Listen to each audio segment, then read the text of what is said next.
Good afternoon, everybody. Or should I say again, good morning or good evening? Because once again, we have people from all over the world in our or quarterly cyber threat event. Um, Almost 850 people have registered for the webinar today, and they are representing 55 different countries, and that looks like this if you look at the map. Quite impressive for something that started as a meeting back in time.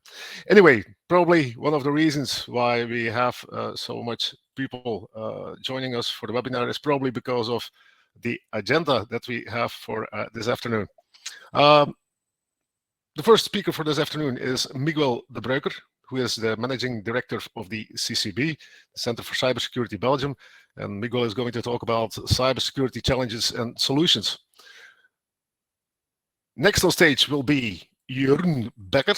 He's representing the company Enviso, and he is going to tell us all the secrets about the malware T-bot. And after Jeroen, we have our friend Derek Buchan. I hope I pronounce his name well. Derek from Qctr is going to tell us everything about the evolution of ransomware. Then we have a short break. And after the break, we will tell you all the secrets about the dark web. We have four specialists, top specialists that day in, day out do research on the dark web. After the dark web topic, another short break, followed by a presentation by the two gentlemen, Tom Finney and Dan Filton, who are representing Microsoft. And Dan and Tom, they are going to tell us how they discovered the hafnium. They will tell us everything about the analysis that they have made and the reporting they have done about it. And then last but not least, I think quite some people are waiting for that particular talk. We were able to invite the president and general manager of Europe, the Middle East, and Asia of Kaseya. So the president is Mr. Ronan Kirby, and he is going to tell us about the ongoing investigation at Kaseya. That's the agenda for this afternoon. I just want to tell you a little bit how we use the platform. As you see in the right corner, you have a chat room, you have another channel, questions, and you have also a channel for polls. In the chat room, that's the place where you can discuss what is being explained. You can make fun over there. You can talk to colleagues that you see online, whatever. The chat room is free. The only thing that you better don't do in the chat room is to ask questions, because sometimes the live stream, the discussions in the chat room are sometimes too fast to follow, and that might cause that we miss some questions. Therefore, we have another channel. If you have a particular question that you want to ask, then put it in the question channel, please. So that's it for this afternoon. I hope you will enjoy it and that we'll have a lot of fun. Then it's now time for the first guest speaker. May I ask Miguel de Bruyker to come on stage, please?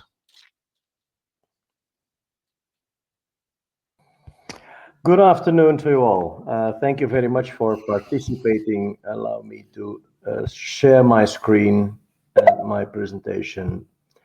Here we go. So first of all, the Center for Cybersecurity Belgium is the national authority for cybersecurity, depending directly from the Prime Minister.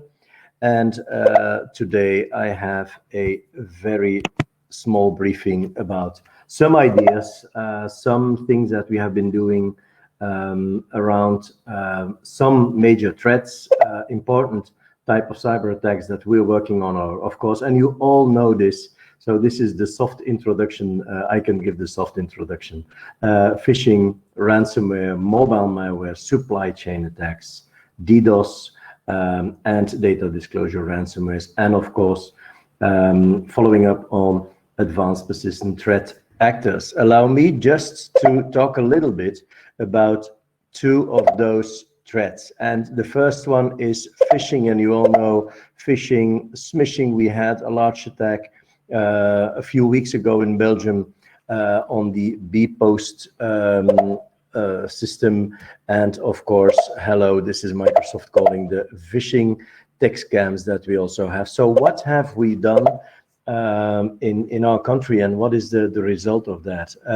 We have created a mail address that is suspicious@saveonweb.be. Saveonweb.be is being the portal for the population, the Belgian population, and we called up in 2017, at the end of 2017, we said, okay, be careful for phishing attacks, phishing messages, mails, and if you see one or you see something suspicious, just forward it to us, we will handle it. And we are currently receiving, for this year, we received 2,300,000 emails. That is an average of over 12,500 a day, on average. That means that we filter out almost 3,000 malicious URLs a day that we send to Google and Microsoft, for instance, to have it blocked.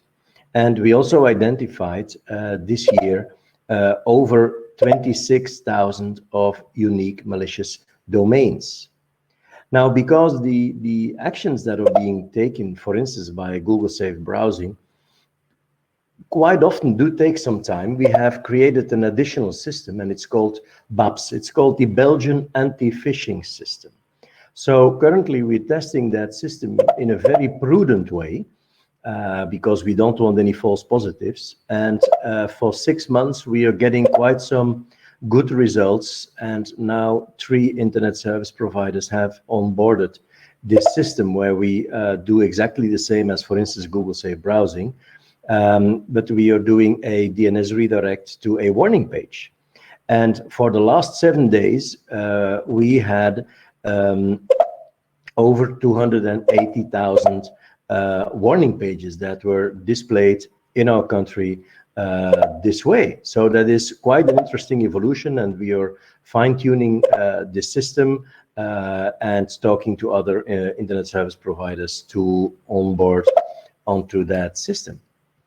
The second challenge that I would like to talk to you about is ransomware. We all know the consequences of ransomware, and what we are trying to do is to look at what those, and I call them cybercrime cartels, are doing, and what we as a cybersecurity agency could do to handle this issue, to pick up this threat. So, for instance, we see that those cartels, you have groups that analyze all vulnerabilities and they develop exploits. Well, we analyze permanently all vulnerabilities, and we try to identify those that are the most dangerous to our country.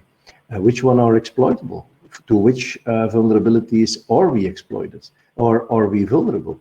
Exposed, I meant. Sorry for that. So we try to discover vulnerable systems. As criminals, they try to discover vulnerable systems. We also try to discover those vulnerable systems. We don't try to breach them, as cartels are doing. We are trying to identify the owners. And when another crime group is trying to enter the system, select a target and enter the system, well, we are trying to notify and warn the owner and raise his awareness.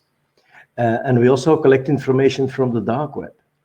So these are the kinds of things that we are trying to do to tackle the problem with ransomware.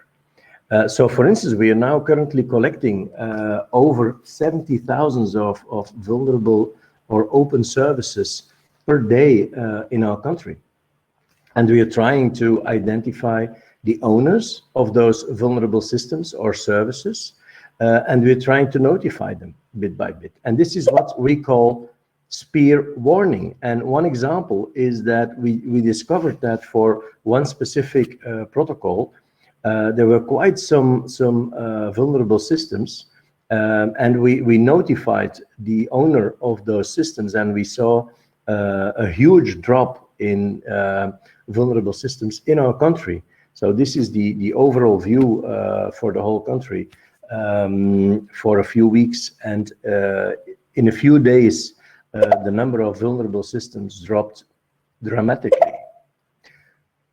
Another example of that spear warning is the fact that on March 11th, if you look at the percentage of vulnerable exchange servers in our country, well, we were not doing such a great job, to be honest. And this is the dotted line. But then we started our spear warning, identifying over 1,000 of vulnerable systems and organizations and notifying them about their vulnerability and a possible compromise of their system. And 10 days later, we were, well, let's say, some of the best students of the class on EU level. So this is a little bit the idea. If you try to warn somebody directly, if you, then you get a big effect. If you try to send out a generic warning, everybody thinks, yes, of course, but this won't happen to me, so nobody is doing anything. Or people tend not to respond very actively. But if you send a warning that really concerns their systems because they are vulnerable or they are infected or there is a direct threat to their environment, they will respond. Spear warning. Another way that we are trying to warn people is through a smartphone app. So we have developed a Save on Web app that is available for iPhone and smartphone. It is under test, to be honest, so there are not a lot of messages that are being sent out. There are 2 tabs, and sorry, it's only available in Dutch and in French for the moment. But you have a news tab. So if we see in those 12,000 emails that we receive every day from the population, those suspicious mails that are being forwarded, if we see that there is a large campaign set up, then there is an alert triggering our people so that we can immediately send out a warning message on that right tab, the news tab, for instance. But if you connect your smartphone and the app to your home or your enterprise Wi-Fi, there is a whole algorithm that will check if the information that we have in our Arctic hub on vulnerabilities, those 70,000 of vulnerable systems a day, can be linked to your network. And if so, in the left-hand tab, you will receive the threats known to your network or seen to your network on your smartphone. And we will promote this app after testing in September, October this year. So these are all ideas on how can we handle that threat. And now, just to finish and to wrap up, I would like to consider something else. Imagine that we would say that, and that should be a political decision on national, on EU, I don't know on what level, to be honest. But imagine that we say, just think about the idea that all new internet connected systems should be patched automatically. So patching is on by default. Of course, it can be overruled by a user. If I am in a hospital having surgery, I do not want a system that is used to guide that surgery to reboot, to update and reboot. On the other hand, maybe I don't want the system not to be patched for 2 years too. So by default, as for instance, some of our systems that we all know do, maybe this is something that we should do for all internet connected systems. Imagine that at home, what systems, it's not only your smart TV, it's everything that bit by bit is connected to the internet. So imagine that we don't have a rule like that. What would be then the situation? Will we end up with billions of vulnerable systems connected to the internet, not patched? And I know, is this rule really necessary? Is it opportune to go that far? Is it appropriate? I don't know, but what are the alternatives? So these are the things that we should dare to challenge, that we should dare to think about and to talk about and find solutions. And if we don't find a solution for a specific problem, then it's a fact, and we have to learn to live with it the way it is. Thank you very much. I hope you enjoy our event. Thank you very much all for joining it, and maybe see you soon in real life. Thank you very much. Okay, thank you, Miguel. Sorry for the many beeps that you heard, but in fact, it's a little bit our fault of the moderators, because we forgot to explain to Miguel how to turn off those notifications. Anyway, let's take a quick look into the questions, if there are any questions for Miguel, but I don't think so. I think that most of them were already answered. There's one question from Chris M.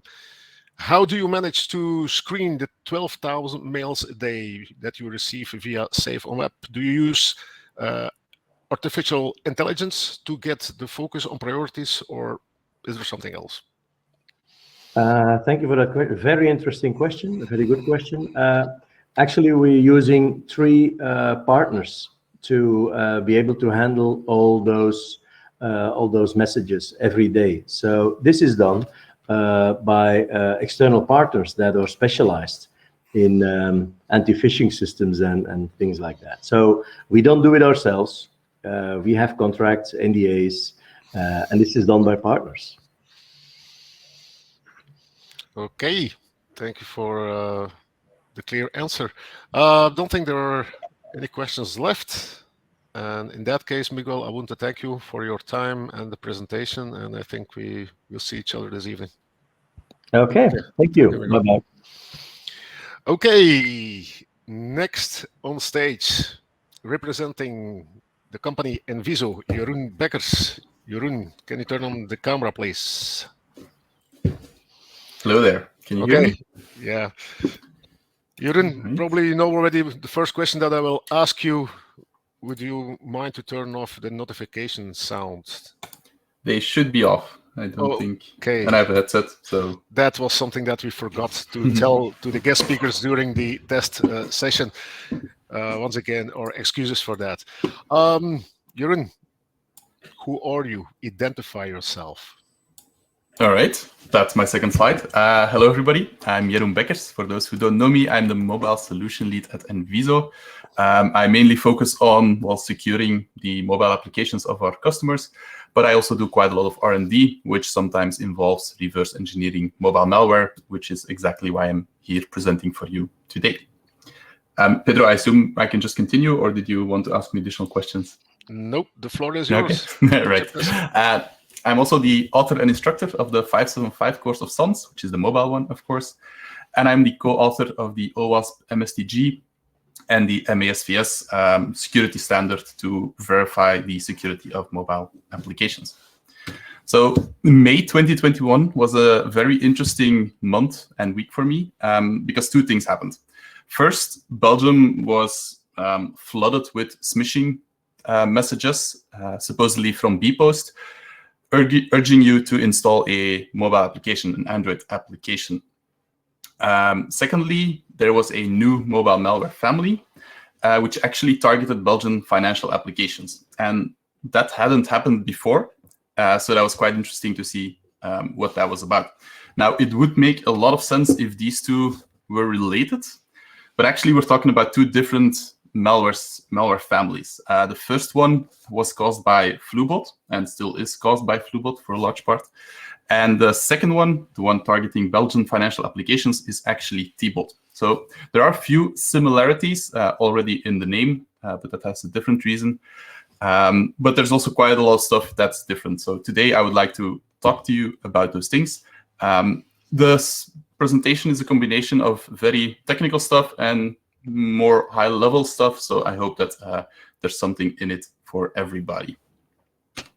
So when people think about Android malware, they usually think that the malware would just attack the device, abuse some vulnerabilities, make use of the fact that not all the Android devices are up to date. But in practice, that's rarely how it goes, actually. So I'll give you some examples of typical malware for Android. First one is ransomware, and this may come up in the next talk as well. I don't know. Ransomware on your smartphone, well, it encrypts all of the stuff on your SD card. That makes sense.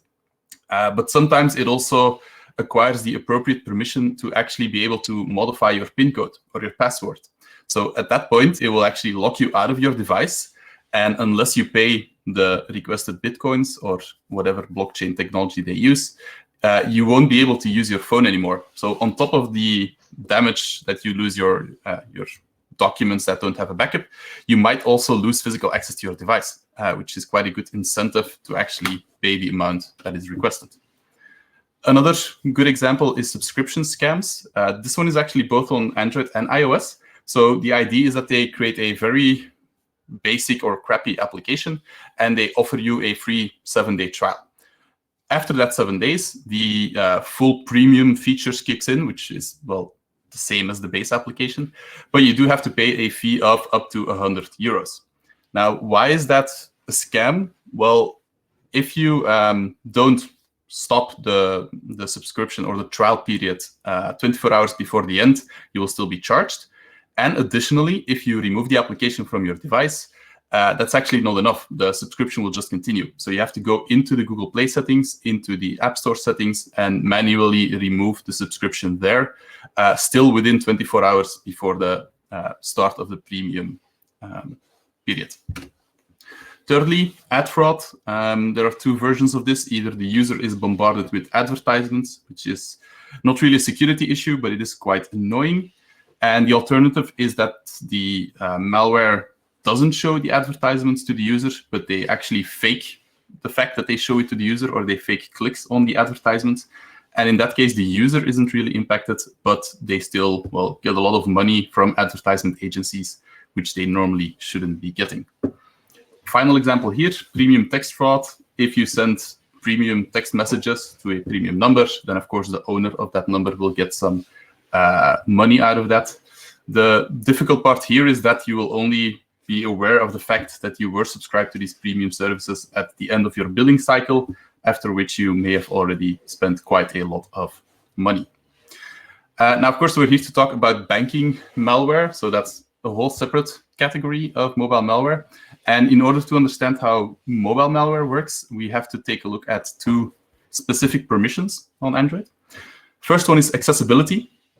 So accessibility allows an application to interact with, well, the entire device and with other applications as if the application was actually the user. So they're able to read everything that's on the screen, but they can also fake touches. So they can press buttons or swipe or stuff like that.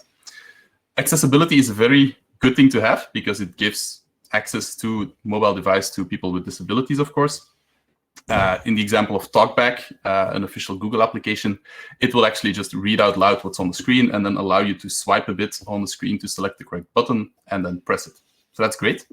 But that's, of course, quite dangerous if a malware sample would get their hands on this permission. So you would think, well, why would you ever give this permission to malware, right? So let's say you're using your phone and this window pops up, Google service. For applications to work properly, enable the Google service. You click OK because, well, that's the only option. And then the settings window pops up. So this is the normal Android settings application. You see the Google service, which is turned off. So you think, well, should be on, right? That's what the pop-up says.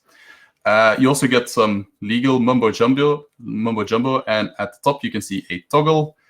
If you click it, you get the full explanation of what you're about to do. Observe your actions, retrieve window content, but this is the Google service, so that makes sense, right? You click OK, and then the damage is done.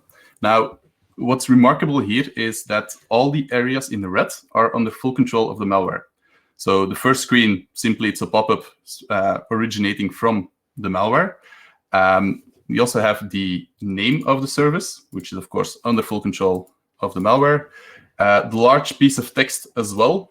The goal is actually to explain why you need these accessibility services, but you can just put whatever you want in there. And I personally think that this is quite a convincing touch. And here again, you have the name of the service. So with all of these tricks, it actually becomes quite easy, or at least doable, to social engineer the user into actually granting those accessibility services. And once the malware has accessibility services, well, they can just start clicking everywhere, start disabling protections, start giving themselves more permissions, basically anything that the user could do on their device. Second interesting permission is the system alert window, which actually gives an application the permission to draw on top of other applications.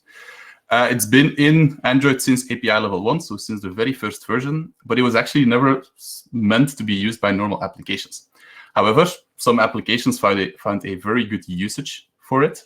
For example, the Facebook Chathead application. So if you have this application, you will know that this is just an application floating on top of all the other applications. And it allows you to very quickly chat with your open conversations. So you have a full interactive application on top of any other application that is currently open. On the right, you have another usage of the system alert window permission. And that is a Twilight application. So Twilight is a blue light filter, which is why my screen is so red over here. It's non-interactive, so anything you press will actually just go through to the actual application. Now, if you have a background in web security, especially in the 2000s, then you know that the possibility of overlaying stuff on top of other applications or websites is a very bad idea, and a lot of stuff can go wrong. So in order to, well, now that we know these permissions, let's take a look at Flubot and Tbot to see how they exactly abuse these to attack financial applications. So first up is Flubot.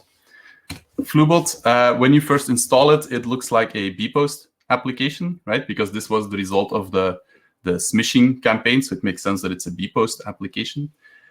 This is the normal application screen, which actually explains the kind of accessibilities that they want. They don't really give a good reason as to why you would enable them, but as soon as you click the button, the flow goes on as normally. You see the available services. You see bpost, which is turned off, and the application told you to turn it on, so why not do it? Sorry. They don't currently provide a description, so no real social engineering here. But they do bombard you with both toast messages at the bottom here and notifications at the top until you finally click allow. Now, once you click allow, you will see a few windows very quickly pop up and close. And then it will just quit the application and say something like, your device is not supported. And that's it. And at that point, well, your device is actually under full control of the C2 server. And it's quite difficult to see why that is. So let's take a look at the source code, because that makes it easiest to figure out, hopefully, what's going on. The initial application, so the bpost application, is quite heavily obfuscated. Different versions use different obfuscators. Some of them are Unicode-based, which is super annoying to work with. It also crashes quite a lot of the tools. While another one, for example, combines two different obfuscators, but luckily it is in ASCII, so it is at least easier to read and to work with. They often contain a lot of code from a benign application as well. So one of the samples had the entire WhatsApp's code in there, also obfuscated. So you would really have to, it's like searching for a needle in a haystack to find the malicious code underneath all the non-malicious code. And finally, they use string encryption and Java reflection, which actually makes it incredibly difficult to even figure out how it's interacting with the Android API or with the Java, the normal Java libraries. So all of this makes it quite difficult to find the actual goal of the application. Luckily, the actual goal is quite simple. It decrypts a packaged DEX file. So DEX file contains more Android code. It takes it from storage, it decrypts it, it writes it back to storage, and it loads it in order to execute it. The nice part here is that the DEX file is actually not removed after decrypting it and loading it. So if you take a good guess, you can actually skip the entire reverse engineering step of the first dropper and then go into the application sandbox and just pull out the DEX file that you find there. So luckily, they aren't removing that so far, which really helps with reverse engineering. When we have the actual payload, the initial versions weren't really obfuscated. They are adding a little bit of obfuscation now, but as you can see here, all the class names are still there. All the code is very easily readable because it is Java, of course. We can see references to DGA, domain generation algorithm. There are encryption references in there. We have SMS and MMS in various places. Contact list, querying, and browser activity.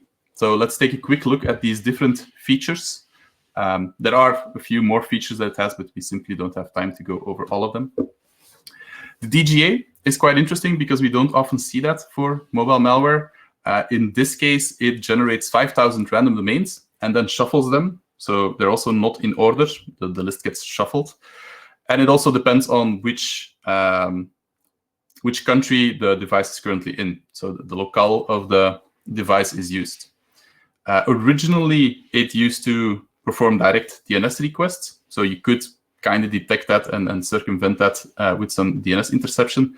But the most recent versions actually use DNS over HTTPS by using Cloudflare and Google and Alibaba in order to figure out if a certain domain resolves.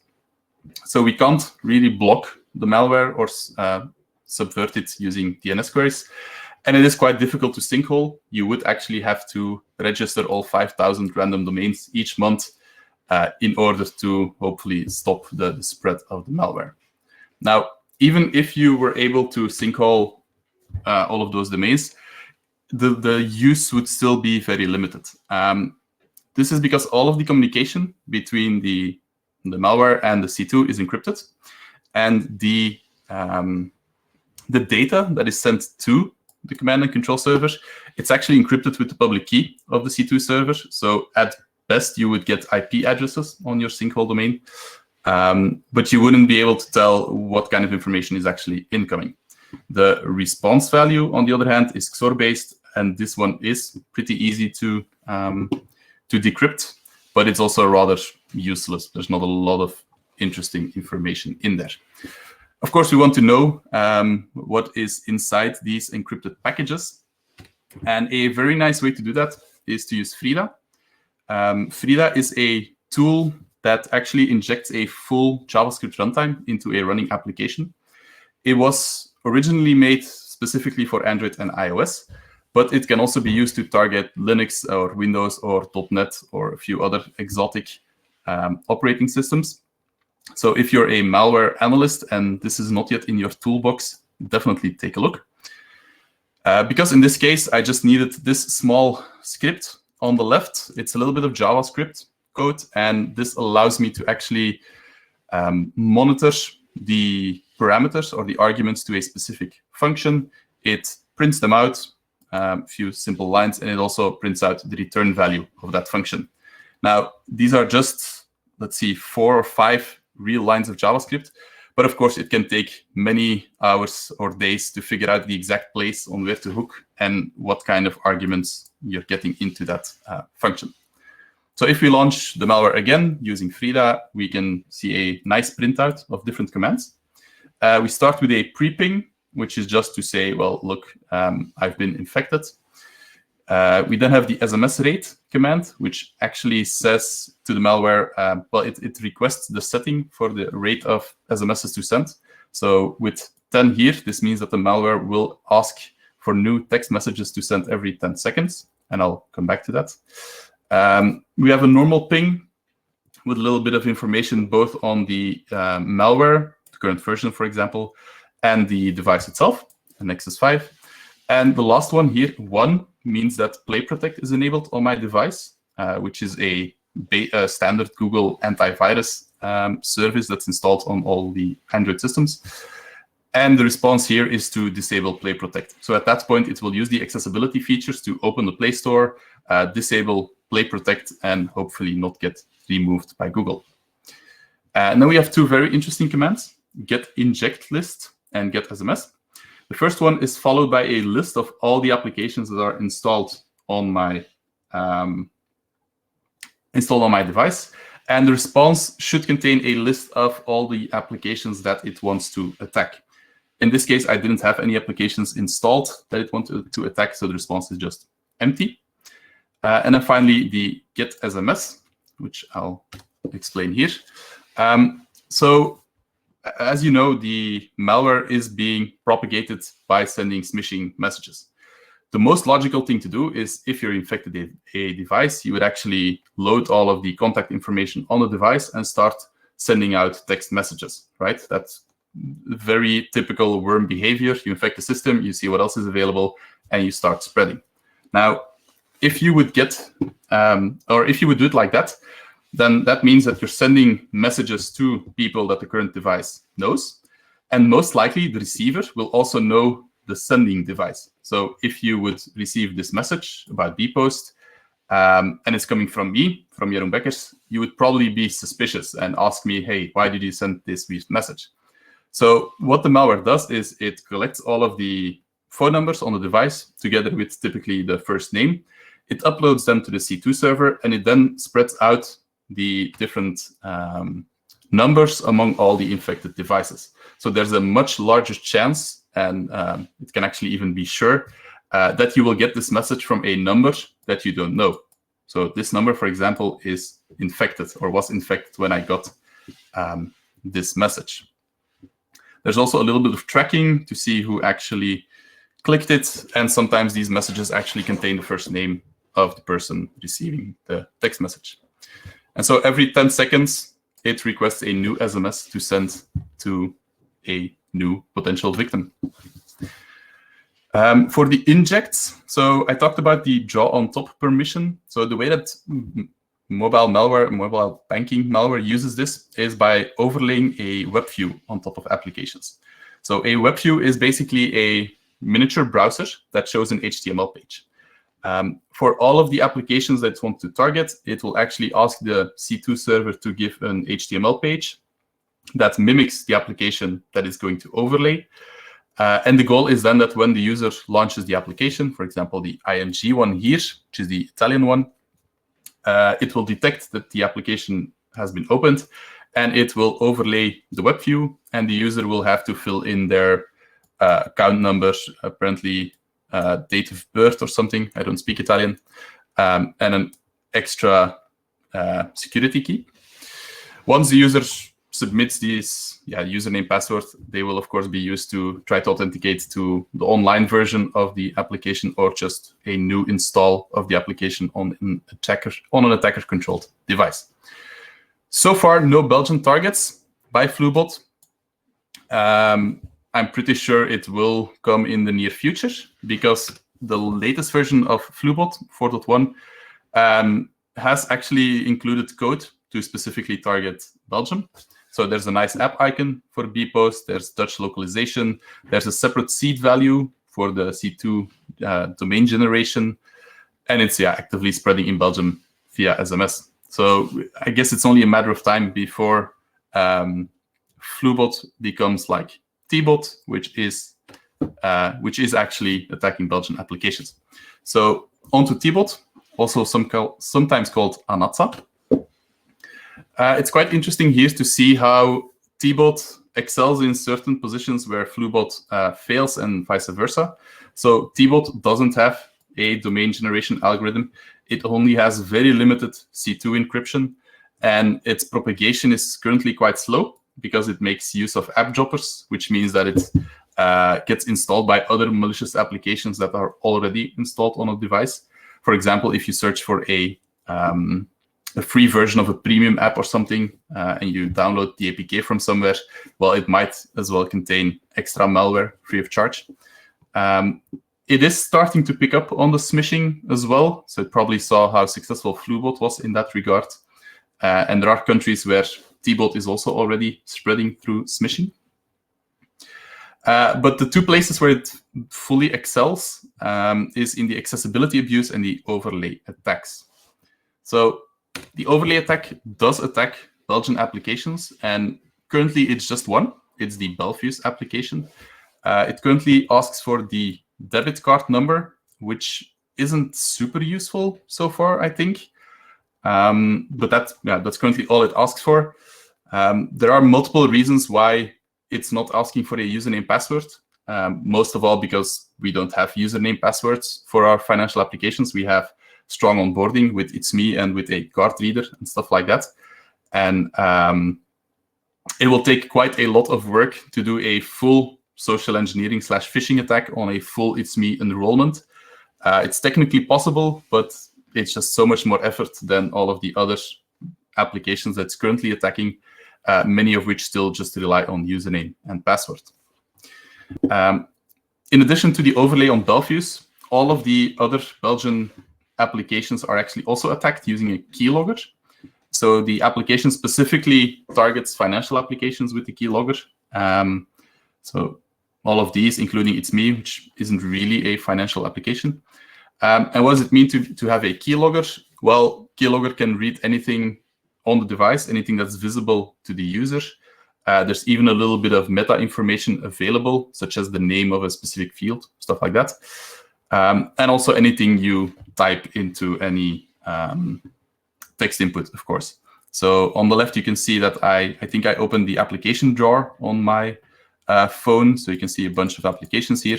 And on the right, I started typing test.com. And every time I enter a letter, a new accessibility event is collected. What can we do against T-bot and Flubot? So I have two parts to this, either protecting the user or protecting the application. Protecting the user is, for a large part, user awareness. Users should never install something from outside of the Google Play Store. Some malware does still get into the Google Play Store, but it's much, much less than if you simply download applications from SMS messages. And secondly, don't ever grant the accessibility permissions unless you absolutely know what you're doing and you're sure that you want it. Because once you give these permissions, it really is game over for your device. The application can also prevent you from uninstalling it. And anytime you try to open a settings window or something, it just minimizes it, which is quite annoying. We can help the user through an MDM policy. So the installation from unknown sources is what that's called. It can be disabled. Typically, it kind of depends on the way you have your MDM set up.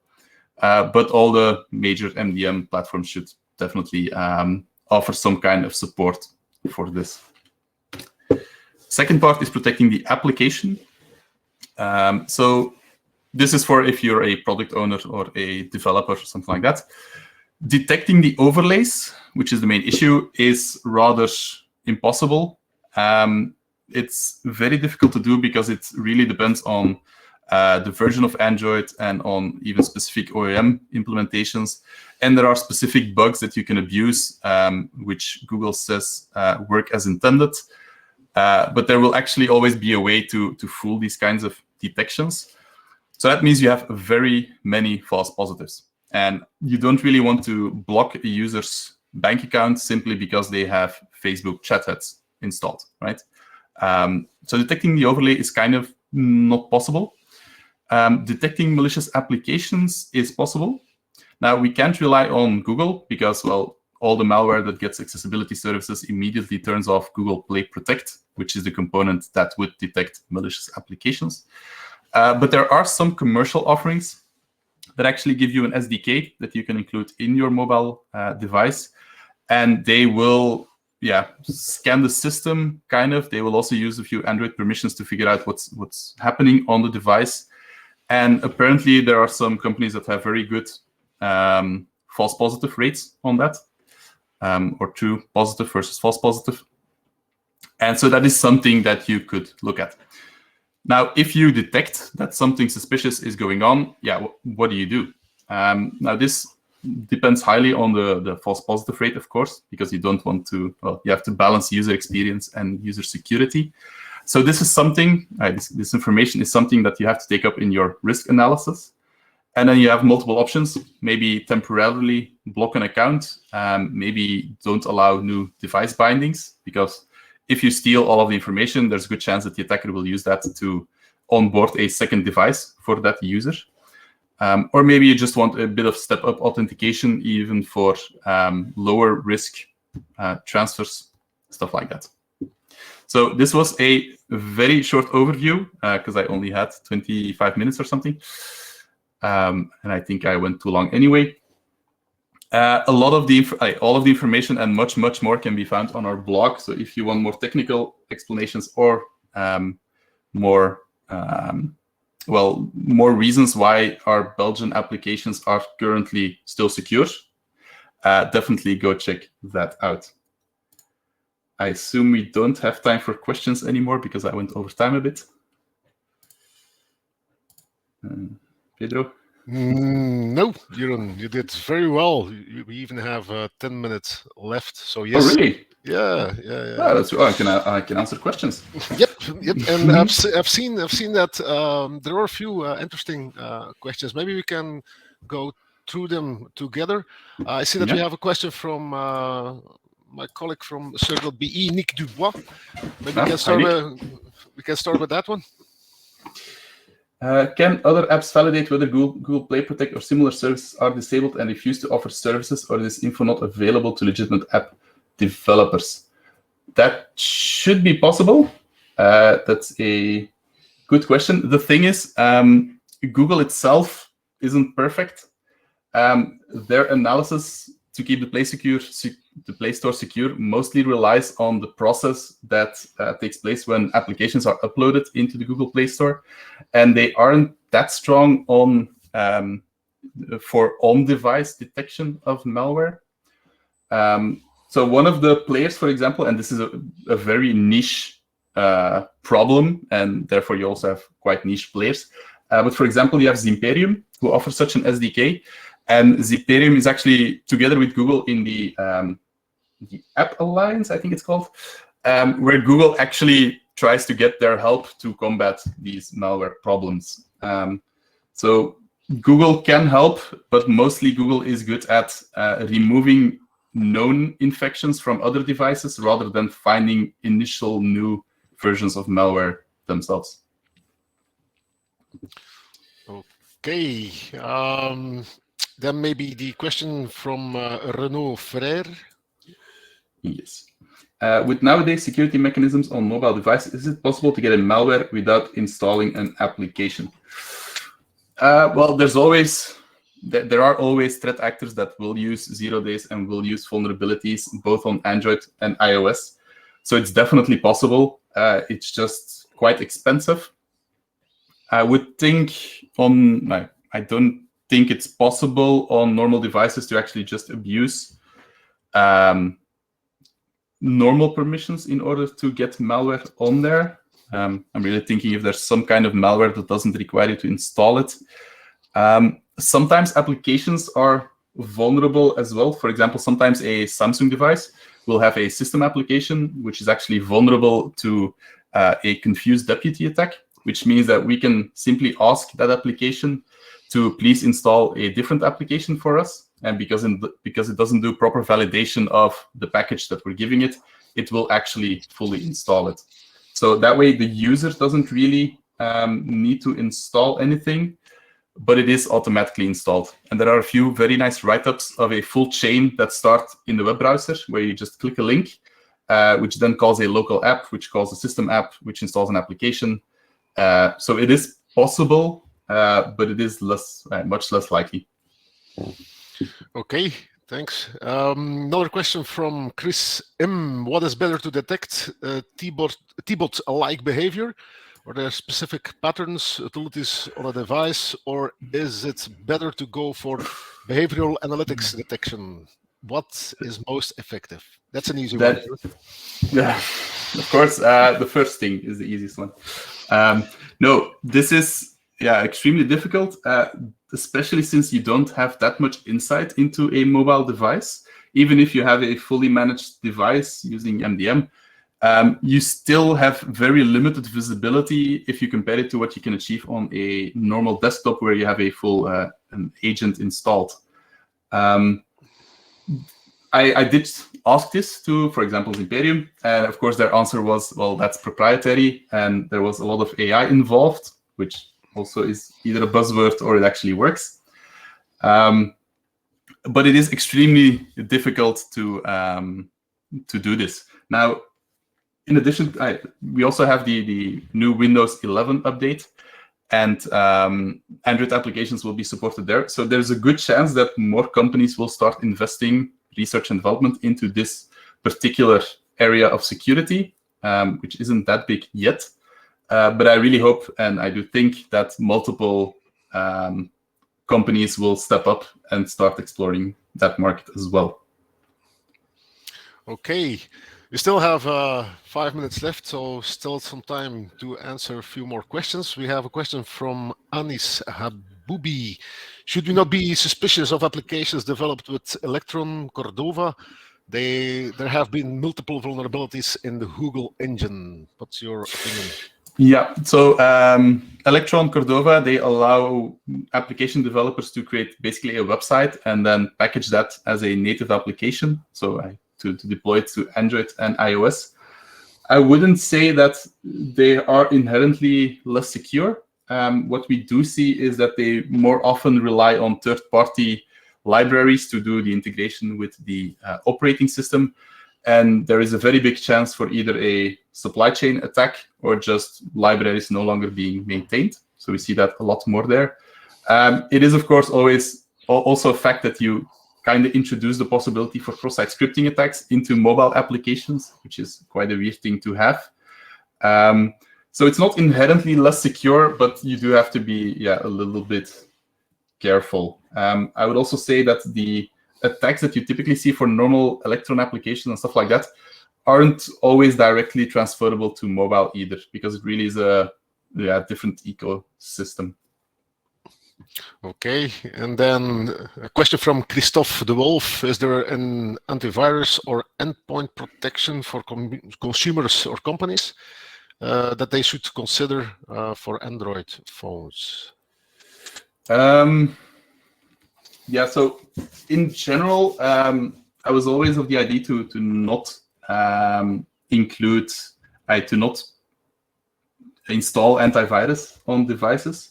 And of course, especially Android, on iOS, it's not even possible.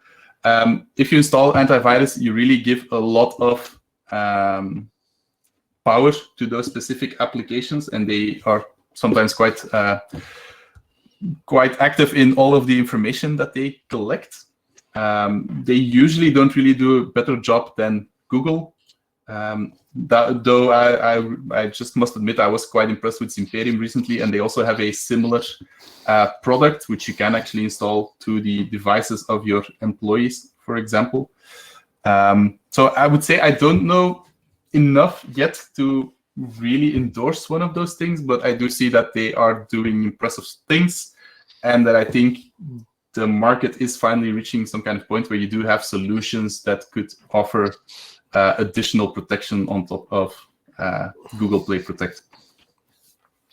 Okay, I think that will be it right. for the questions that we can answer live, but I see, Jeroen, that there are still a few interesting questions in the questions channel. I suggest that you answer them after this presentation. Yeah, perfect. I would also suggest to the people in the webinar to take a look at the polls. There are a few questions already over there in the polls channel, and I've seen over there a few interesting results. And last but not least, I would also try to would like to motivate you to make some promotion on Twitter. If you tweet about this event, please use the hashtag #CCBQCTR. Okay. Jeroen, thank you very much for sharing your knowledge and your insights about mobile malware. It's not a topic that we often have during webinars, so I think it was a good idea to invite you. Thank you very much, Jeroen. Thank you. Thanks for having me. Bye. Okay. I think that was already very interesting technical analysis made by Jeroen Brouwers. May I ask now the next speaker on stage, and that is Derek Buchan. Hi, Pedro. How you doing? Derek, please tell me that I pronounced your name in the right way. You did a little bit, yeah. I've been working on it the whole evening yesterday. So anyway, Derek, welcome to our Qctr event. It's a pleasure to have you here. I have understood that you are going to tell us everything about the evolution of ransomware. Is that correct? I will do. I'll try and do my best. Okay, maybe you can start with a short introduction about yourself and the company that you're working for, and I would say the floor is yours. Yeah, so I work for CrowdStrike, primarily an endpoint threat intelligence security vendor, and we track a number of adverse adversaries across the globe. And the idea is that we taking the adversary approach and be able to protect customers globally. So what I'll do is I'll just deep dive into my evolution of ransomware presentation and provide some whole hypothetical context. I'll give you a little bit about me throughout the presentation, so you'll be able to get a context of who I am and where my journey kind of starts as well. Okay, I'm curious. Good luck.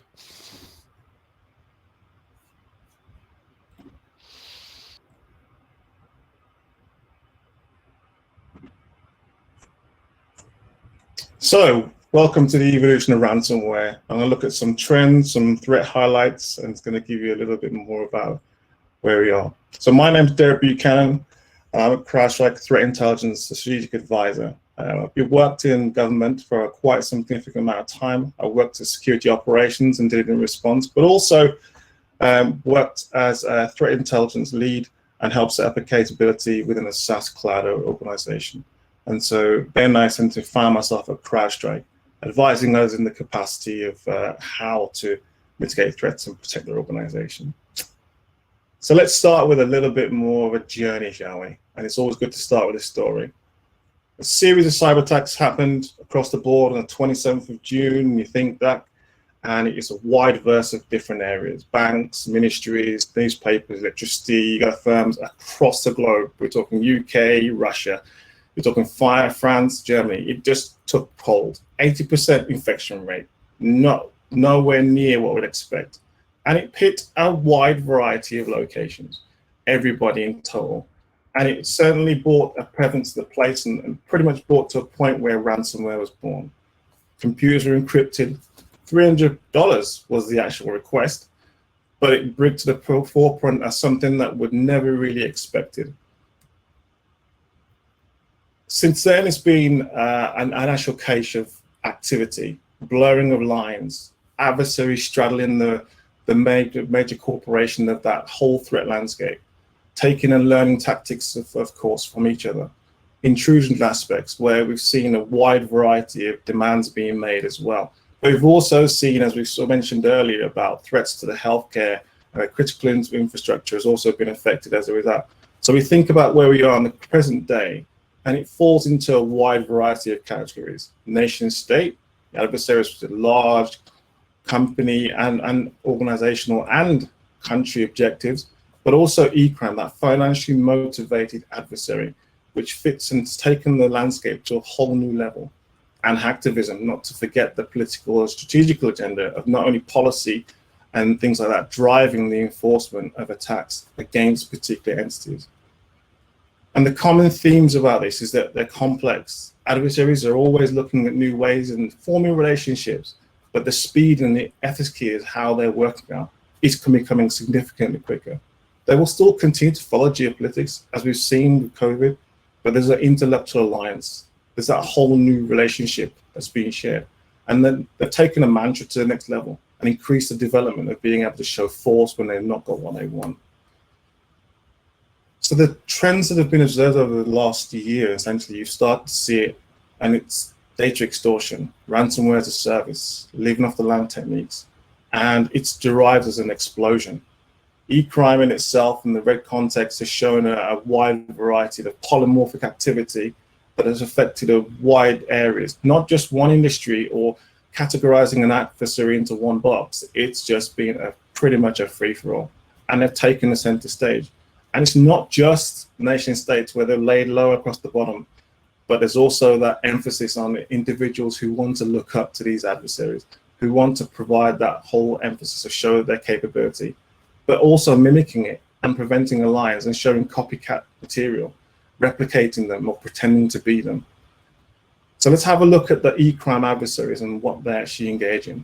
They normally start with essentially a malware, a downloader, and it could be Imitet or Bazaar loader, and then it'll start to pivot across into the banking Trojan. And it will normally be TrickBot or QuackBot, and it's one of the periodical ideas of where they go from there. And the idea then is lateral movement, the ability to move free, and live off the land, host native techniques, troubleshoot, to be able to be undetected, skirt under the radar, to get themselves to the point where they can exfiltrate data, steal sensitive and corporate data before the actual deployment of the ransomware.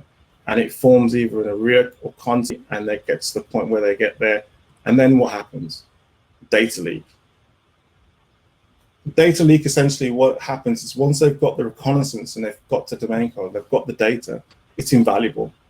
That the whole idea is to steal corporate data, have a sense of control, and they'll take it off site. They'll remove it, they'll see it, or even look to store it in other countries that are native to that particular host country, cause that conflict, cause that generation. The idea is to make as much noise as possible. But then the deployment ransomware comes across the board and enterprise. So not just endpoint shares, but also drives as well, followed by the extortion. And then once the extortion comes, they've given a timeline, deadline, threatening behavior in order to pay the ransom. Well, they'll release the data, but the actual consequences of them has changed and amalgamated and diverse. So longer have they talked about expressing it on sites, no longer have they talked about taking to social media. They've taken to activity where it's become no more around DDoS activity, pivots around taking the social media, contacting customers as a wide variety. But it's kind of prevalent. It's almost a business model now, is adversaries are taking it to. And it's a level where all of them have taken as a model. And some of these are the other adversaries that engage in activity. But which ones engage in data leaks more? Such as Twisted Spider, Doppel Spider, and Pinchy Spider, even Circus and Wizard, one of the most prolific ones of all. So let's have a look at ransomware as a service and how that has actually taken out a whole landscape threat. So the ransomware service model as a payment is a whole platform that has become a built-up business model. It's an affiliate payment system, a sharing model that is kind of like a share in a company, you're taking shares out of a particular type of acquisition, and it's effective. It works, right? It's something that they've modeled on, they've built on, and it carries the way through. So when they execute against a victim, they then collect a portion of the ransom. But then there's an affiliate, there's an intermediate that needs to be shared with, that they have to divvy up the defense. So then comes a controller. And then they have they've obviously ransomed the company. So there has to be some sort of decryption in case of that. And then obviously once the actual decryption takes place, they send the key. But then I provide validation. They have to provide validation of the samples taking place. And a lot of adversaries do this, especially like the operator. And in terms of the ransom operator, a lot of adversaries in terms of Circus Spider, Real Spider, have taken that mantle and moved into that sort of area, especially the likes of Abaddon ransomware. So let's have a look at some highlights, and let's have a look at the type of things that have happened across the board, not just on a large ransomware scale, but also on a peripheral as well. COVID-19 is essentially a whole birth of idea that's taken us to the point where we're now locked down. It's pivoted to an area where you've seen natural spoofings, not just against large high figureheads, but to demonstrate the authenticity of activity against particular types of organizations. And no organization is immune to that. They've actually developed themselves so they go way out. And this landscape essentially with COVID-19 has become a playground for these adversaries. Social media. Social media has been heavily pivotal, especially in reliance of Chileans. And that's DPOK. So you think about the whole emphasis of where we're taking our lives and how we're online looking for roles, speaking to recruiters. They are taking that methodology and taking it to a level that allows them to be able to use the phishing aspect of that across the platform, spring up profiles belonging to organizations, pivotal in individuals, recruiters, and making sure that you are full foul to those and preying on the psychological element of the activity. But there's some adversaries that have changed in their way of thinking. Once they kind of feel that there's infrastructure has been taken down, they pivot across. This is one, for example, was a Spider that developed Conti ransomware. Pivotal in the way in which they had a ransomware service model, but also the fact that when the likes of law enforcement were engaging and they took down Imitate, pivoted across to SmokyBot, and then pivoted across used in TrickBot. So again, being able to see the way in which these adversaries move and the operations that they lead up to, and see how they actually gain the activity. Now, this activity here, e-commerce activity, was something that was considered almost beneath this adversary, but because those services are being squeezed by law enforcement, it's forced them to get into a point where they're now having to utilize that as a springboard. So is it actually letting up? Is it stopping in any sort of space? Is it slowing down at any sort of time? Well, let's go back through that timeline. You got to think the top 3 ransomware actors, made a combined 30 million to 40 million. That's a lot of money. Wizard Spider became the most prolific in terms of a single year making over 100 million. And then you've got the breakthroughs that, they've pivoted off to a single individual. They've obviously Doppel Spiders coming through with a request of 1.4 billion of demands. That shows the flexibility in terms of how brazen they are and how these adversaries have decided that they are feeling that the model is taking off and taking a foothold. So let's have a look so far, but what about the setting year, 2021, where we are right now, and what's actually happening? Well, you've got to think Hades ransomware came into collection. You got to think it started with the largest collection in history, 40 million as a matter of course, in terms of demands. And you think that it doesn't pivot there or doesn't stop, because malware as a service model started to flourish and become an emphasis. And then we had a real impactful year with the critical infrastructure with DarkSide ransomware. But let's have a look about what this adversary is and who they are, especially DarkSide, and what is it that makes Carbon Spider who they are. This adversary is one of the most echelon in terms of how they've escalated from a point where they're almost, you could box them up and put them into a certain area. They've polymorphically moved out and diversed them, spirited off into different areas. You got to think that this adversary started off at point of sale systems, being able to utilize Harpy and Secure as a backdoor, then started to use a little bit of Revel ransomware in between, and then started to often move off to start looking at underground forums and monetize stolen data on Joker Stash. Elevated itself more to big game hunting, to the point where they're able to look at different types of targeting systems, such as EXSI systems, Linux variants, and then started a ransomware as a service model. But recently, we've seen the different types of attacks and the prevalence of what Carbon Spider can do in the colonial pipeline. And that's one of the prevalence.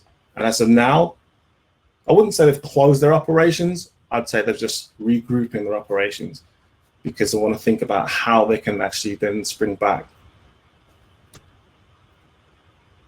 But now what? Where do we go from here? Where is it that they're all going and where is it they're pivoting to? Well, it's the underground ecosystem. And it's looking at the different types of aspects of what's available. Services, distribution, and monetization. Services, when we start to look at that, what is it they can get in these underground forums and what is the playground for them? Again, it's a sweet in a candy store. So you think about the likes of access brokers, you think about ransomware, you're talking about loaded, we've heard about APKs and the malicious activity that can cause. But there's also the distribution of spam services they can get. Email spam distribution, they can pay for those services, they can leverage them. And so there's not the heavy load on the adversary anymore doing all of the lifting themselves. There's also these other services that will help them. Money mules, laundering, ransom extortions. And so the services and the model, the platforms and packages are all been built. So again, it's going back to that store mentality, business mentality of how they've built it up. And it's almost been replicated across the board. One of the most pivotal things and most valuable things, again, is stolen credentials. Access brokers gaining a holistic data, whether it's from social media platforms, whether it's from scrape data, whether it's from injected from sites, and that data is being stolen from information stealers. But it's affecting all organizations. It's not just one. And account takeovers is just one thing that they are habitually taking. Access is crucial. Once they have access and they have the data, they can pivot and essentially get onto whatever they need to without the protection there. So you think about how much credentials, not only from historic, but also from most recent activities taking place. And it's an easy way for them to exploit different organizations as a whole. So let's look at one, highly prolific on the ground, laser focus on a diverse subset of activity in organizations. Custom Spider, developer of Thanos, and partnered with them. So you've got to think that, again, it's that mutual sharing, that mutual alliance, that mutual agreements that they have, and helping them to evolve and develop contacts in further other areas, and not just to the higher but the lower level criminals as well. And we think about Thanos ransomware as well. It's a custom built in .NET now, and it's also criminal in terms of Russian. So you've got that idea to then filter to know what type of adversary it is, where they hail from, and you can continue to monitor that particular activity. But it's sold in a wide variety of versions, and so in a number of tiers. And again, so it's something that you need to be aware of in terms of content and that fact. And the adversaries themselves, because obviously it's been adopted by the lower entities, their capability is still going to take and embrace that. So the idea is, when you think about this, you think, how can I actually defend against this? How can I stop it? Well, your ability to defeat the actual threats is to give you a very, very good focus on understanding the problem. So as a whole, do you understand the landscape of what is happening in your industry? Do you have understanding of what's happening with your vertical? Do you have understanding of the adversary and what type of technical TTPs they're actually loading?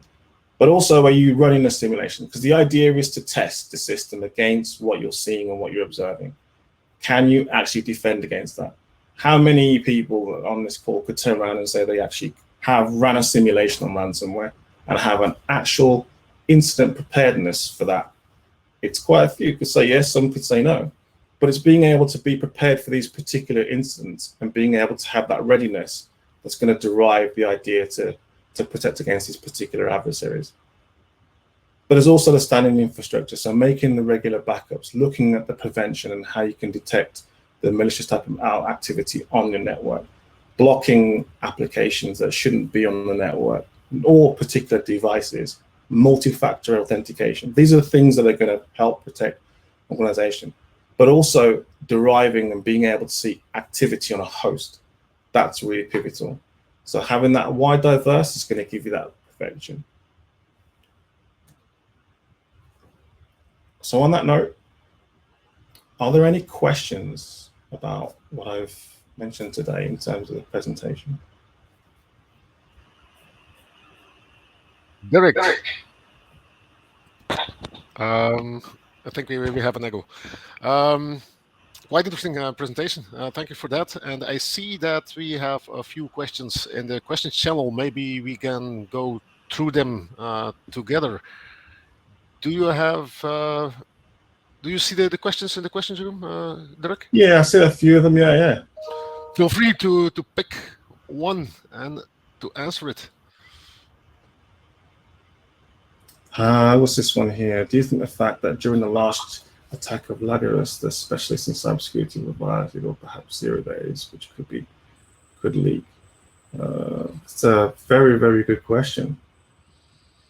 Which one is it that you? Yeah, so Anus Habiba. I believe. I apologize if I pronounced your name wrong, but it says, "What do you think of the fact that during the last attack of Lazarus, the specialists in cybersecurity were violated, or perhaps 0 days, which could leak?" Okay, so in what context is that question? Could you provide some more information on that one, Hannes? Do you mean that the specialists in cybersecurity, they were actually targeted themselves, and as a result, that the data was leaked? Is that what you mean? Unfortunately, Anis cannot be on stage. I suggest that Anis clarifies a little bit the question by asking a second question. Do you build up a customized malware ransomware? Do you buy and reverse engineer it, or build solutions this way? You can put the lower. Is this one dedicated to me? There are a large volume of actors that would possibly be possible to nip in the bud. There are a number of solutions out there.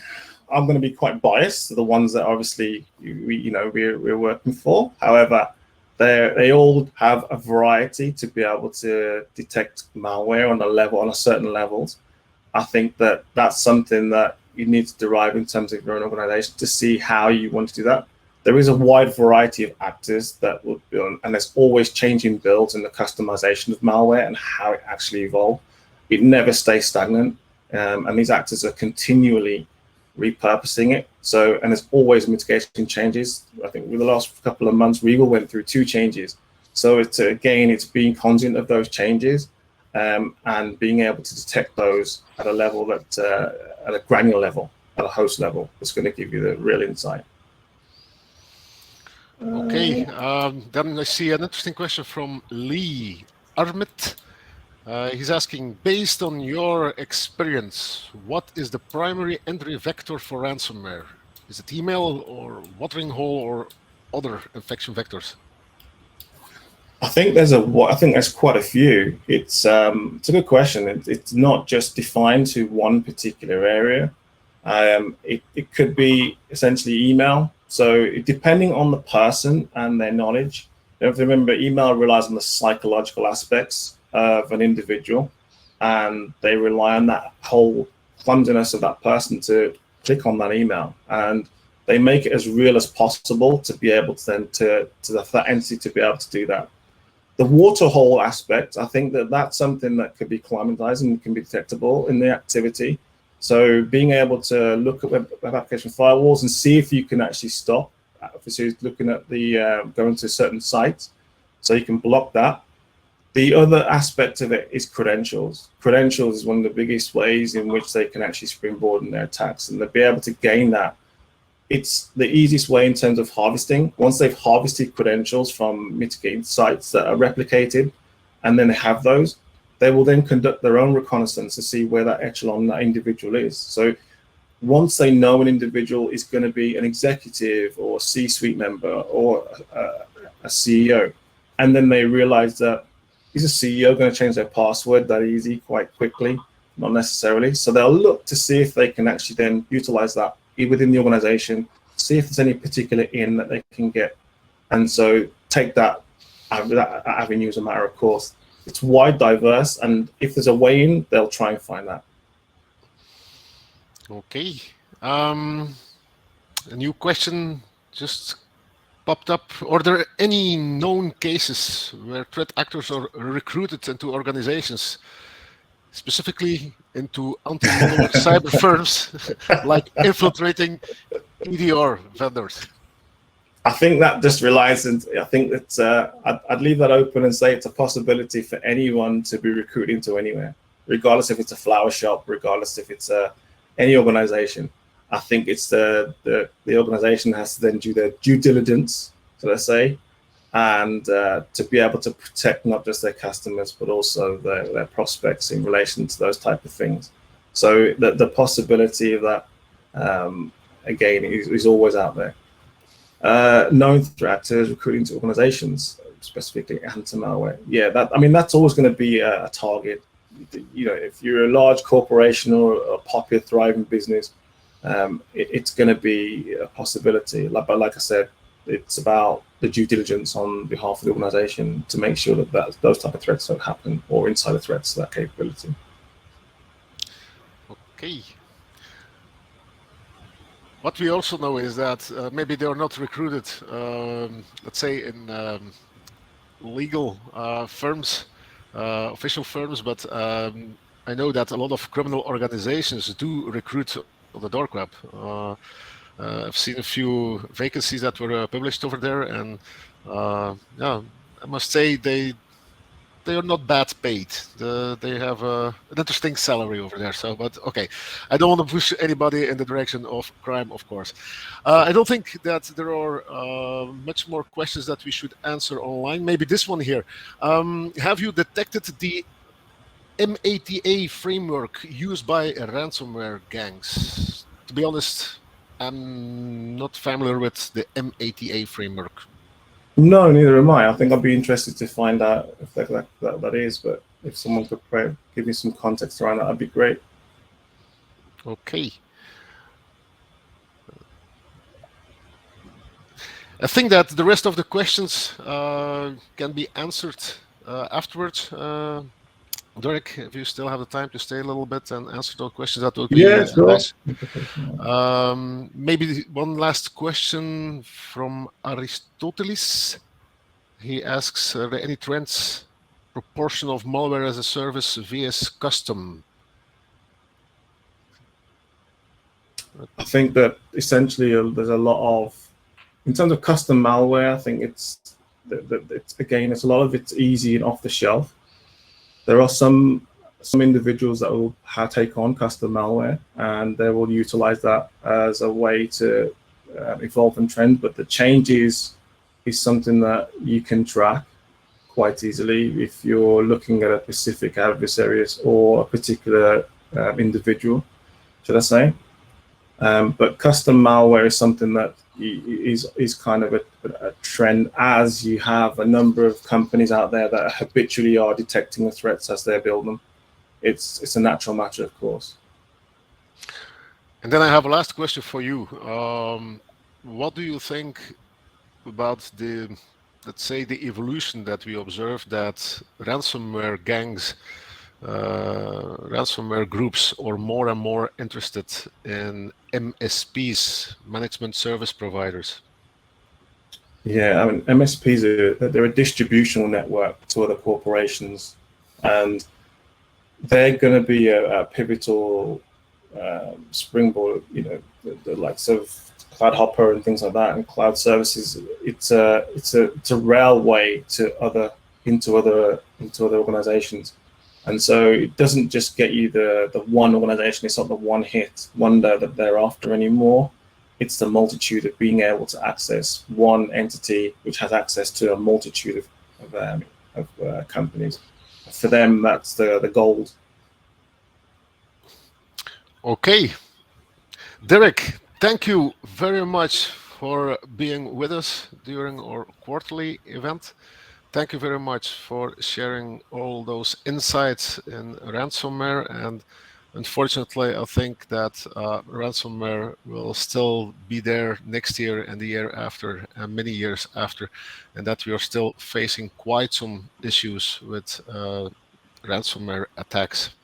But okay, the only thing we can do is to try to avoid those kind of attacks and support our organizations as much as possible with the right cyber threat intelligence. Derek, thank you very much. Thank you very much for your time, Pedro. Okay, we are approaching our first break. We're a little bit ahead in the schedule. That might not be a problem. We are 8 minutes to 3 here, Belgium time. The break was foreseen at 3 o'clock, so we have 8 minutes extra.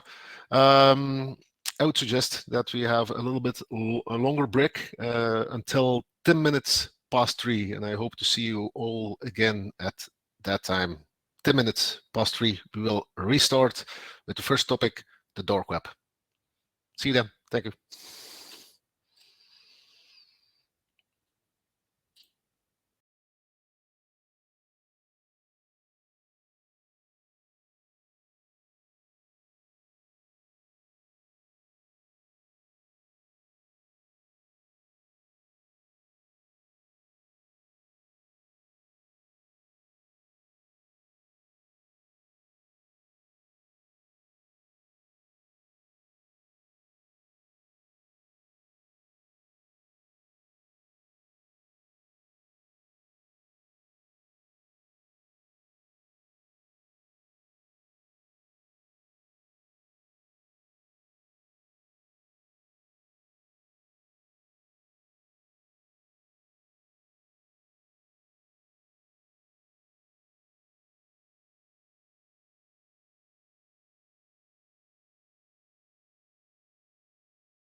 Okay. Good afternoon and welcome again to the second part of the Center for Cybersecurity Belgium, the CCB's quarterly cyber threat report event.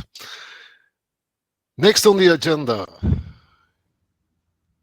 is Kevin Holvoet as moderator. There he is. Hello, everyone. Hi, Kevin. I hope you had a good coffee. I did. I'm completely pumped here. It's good for the stress. Anyway, Kevin, what did you bring for us today? Well, today I brought 4 amazing speakers, 4 amazing experts in a panel discussion about the dark web, the underground, the dark net, everything around that. And we'll just go into what is it about, what do we see, and what can we do with it, actively? What can we do to see what's happening on there? So, okay, and who was the smartass that invited 3 Dimitris? Well, I think that must be the worst nightmare for a moderator. Yeah, it kind of is. It's a lot of Dimitris, and apparently they all have no nickname, or not even, or at least not a nickname they want to disclose. Being on the darknet and all. But yeah, we'll do. It will go all right. We had some discussions earlier. We already know each other, so we'll have a good afternoon. The next hour will be a lot of fun. Okay. Well, gentlemen, all of you very welcome to our event. I leave you in the hands of Kevin. Good luck all. Thanks a lot, Pedro. So, welcome back from break, everyone. I hope you enjoyed it. I at least had a good cup of coffee, and I'm having some more. Now, this afternoon, for the next hour, we'll have an expert panel about the dark web. First of all, for the people who don't know me, I'm Kevin Holvoet. I'm a cyber threat intelligence analyst at CCB CyTrus. CyTrus stands for the Cyber Threat Research and Intelligence Sharing Department of the CCB.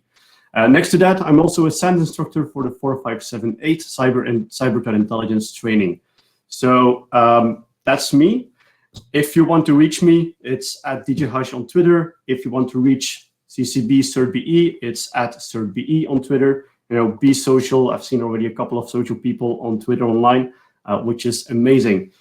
One other thing, again, if you have any questions, please put them in the questions part. I will not look at the chat. I will check the questions part and try to see what fits in the panel.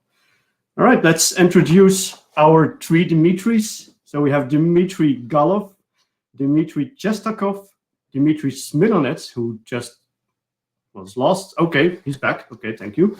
And we have Mikhailo Sakali, if I think I pronounced it right. So if you guys could introduce yourself for a little bit before we start the panel. Let's start from left to right. So Dmitry Chestakov, can you introduce yourself, please? Okay, hello everyone. My name is Dmitry Shestakov, as you said. So I'm head of cybercrime research team in Group IB. I joined Group IB as security analyst. It was in 2019, and together with my team, we have developed a system for automatic monitoring various underground communities. And my team is a small part of threat intelligence and attribution department, but we are responsible directly for underground research and all that goes with it. And so our current monitoring system is integrated with Group IB threat intelligence and attribution platform and provides real-time access to data from underground forums, cut shops, other markets, data leak sites. I think that everyone knows that it's special platforms for publication leaks from ransomware operators. Data from various instant messengers, breach database, which also posted on in underground or underground communities. Because today's topic is linked directly to underground, I'd like to clarify why it's so important directly for me. For me, underground was always a very interesting topic. When I first started working in my company, I found that it's extremely useful source of data. It helped me to understand how cyber criminals really work in the wild, their infrastructure, their mindset, how they communicate with each other, how we can get some private information directly from their threat actors. Because when I read some public reports related to incident response on fraud or reverse engineering of some specified malware, it didn't provide me such information. So when I started to research underground, it really helped me to understand how important to collect and analyze all this data, and it's really cool. And it's really useful also for profiling threat actors. Sometimes it even allows us to identify real persons behind the threat actors, understand current trends, detect new threats for companies or users, and much more. All right, thank you. So next on stage is Dmitry Galov. Please introduce yourself. Hi everyone, my name is Dmitry Galov. I'm working as a security researcher at Kaspersky, working in the GREAT team, that stands for Global Research and Analysis. We're operational since 2008, and I'm pretty sure that some of you know my colleagues, and almost all of you have seen some kind of research that we've been conducting in APT, financial threats, different research of kind of technologies of the future or something like that. So I'm personally working with Kaspersky team for 6 years. Currently, I'm taking the lead in the financial track of those reports that we are publishing related to financial threats in our threat intelligence platform. So I agree with Dmitry the first that monitoring all the information that is going on in the wild and having access to those darknet forums or some private chat rooms is really vital, because if we're publishing some kind of, so we're focusing not only on like some big cases related to financial organizations or something like that, we're also investigating all sorts of crimeware available for the threat actors. And if you're seeing only the outcomes, if you see only the breaches or some incidents, this is not enough to understand how all this ecosystem works from the inside. And in here comes all these kinds of monitorings that we have and that are available for the researchers for like quick access and structurized information to get. Okay, thank you. So next one we have on stage is Matcha. Can you please tell us something about yourself? I guess it's Misha, right? Misha, okay, sorry. No worries. Yeah, that's my short name. That's yeah. So I'm Senior Director of Global Research in Intel 471. As a Director of Research, I lead our adversary intelligence collection efforts worldwide with emphasis on financially motivated cybercriminals. People in the team are mostly experienced intelligence operators coming from military, law enforcement, intelligence, corporate security backgrounds. Those are mostly trained in employing human and technical methods to identifying our knowledge gaps in developing intelligence leads and pursuing those leads in order to satisfy the collection requirements of our customers. And to be successful in this, we have teams placed all over the world. So basically, our people operate close to our adversaries with, so to say, local knowledge, where researchers speak same languages, where they are of the same cultural backgrounds as those actors whose criminal activity we research. So, like speaking in military terms, we employ the boots on the ground model. Again, it's just the adversary part of our business. As in our company, we have malware, vulnerability, credential intelligence elements, but I'm only focusing on the adversary intelligence. Prior to joining Intel 471, I spent 7 years in Ukraine's primary counterintelligence and law enforcement agency, which is called SBU, where I grew from an operative to a deputy chief of a unit within the cybersecurity department. So originally, I'm a lawyer. I'm not even a technical guy, but has been doing this for 14 years, so know a few things about CTI now. Yeah, that's in short who I am. All right, thank you. I just got the message that apparently some beeps are again on the way. So if you could mute your beeps. So somewhere on the right of your visualization screen is a little bell there. If you click that, you will unmute that or mute that. Okay, so last one on stage, last expert is Dimitris Milanets. Can you say something about yourself? Hello, everyone. My name is Dimitris Milanets. I'm an expert threat intelligence analyst at Recorded Future. I have 20 years of experience of cybercrime. That includes being a former member of an elite Russian-based hacking organization. My daily job is to obtain actionable threat intelligence for our clients. I engage with threat actors, ransomware operators, affiliates, and I try to get secrets from them and report to our clients. Thank you. Thanks a lot. We are very grateful that some people are doing this. Now, before we go into the panel and everything, this is still the Qctr. This is still the quarterly cyber threat report event. So let's just have a very quick look, a very quick view on what actually happened in the last quarter. And what have we seen? There were, for example, some Citrix accesses that were sold, some RDP accesses that were sold. We saw the T-bot, which we also saw during his presentation, which was just awesome. Then we saw some espionage, from the SVR, some other espionage cases, some ransomware attacks in Belgium. So there's a lot of stuff going on, a lot of things that are being sold, a lot of VPN accesses that are being sold, a lot of espionage attacks, some ransomware attacks, and so on and so on. The biggest one being Qctr coming at the end of this of the Qctr. So there's a lot that happened. Now, let's see what the dark web is exactly. When we talk about the dark web or the underground, what are we actually talking about? Mitja, can you tell us something more about this?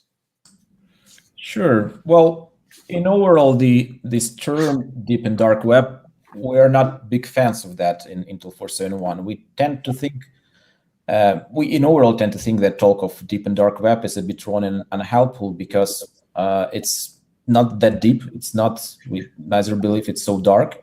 What I mean by saying that is that cybercriminal underground is a pretty well organized collection of various moving parts, specialities and tiers that work pretty well together to make money.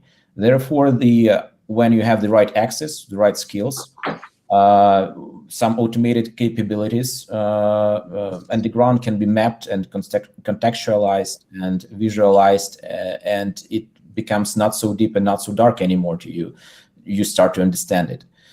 So we can speak here about how it is all organized, probably, or maybe that's a question to all the panel. But I can, if you'd like, I can go through the kind of core elements which we emphasize when we research underground. And here I'm speaking about the products, services, and goods. That's probably how all modern, both governments, law enforcement, and corporate security researchers map it out today. And speaking about products, we typically mean basically criminal tools that are refined for mass sale. It could be malware, phishing kits, web injects. Services are typically a key enablers of cybercrime activity. That can be bulletproof hosting, malware as a service, malware crypting, criminal reshipping, whatever not. And goods are typically those illicit commodities or merchandise that is actually being directly monetized, bought and sold by the criminals in the underground. That can be credit card data or account credentials or database dumps. So financially motivated cybercrime is primarily facilitated by this underground marketplace, what is again called deep and dark web by some, which is comprised of actors that buy and sell and talk about, discuss products, services, and goods. And when you understand that fully, when you map it out, we don't speak about deep and dark web here. I want to open that to, or rather ask others where you have any comments, because yeah, I mean, I can talk about what deep and dark web is for many hours probably. So. Yeah, let's see what the others have to say on what the deep and dark web is. Oh, okay. I agree with Mikhail, because for us it's also we don't like this term deep and dark web, because for us dark web, it's any place where cybercrime operates. So it could be any forum, it could be any blog, it could be I don't know, marketplace, it could be instant messenger. So it could be any source and where threat actors can communicate with each other. It could be indexed source, or it could be some Tor site with additional passwords, so I don't know, something like this, or I2P source. But it doesn't matter, because really, as Mikhail said, that everyone who knows how to get access to these places, everyone can get access to these places, something like this. Yeah. Yes, indeed. So if we look, for example, at the underground itself, let's call it the underground from now on, just one general term.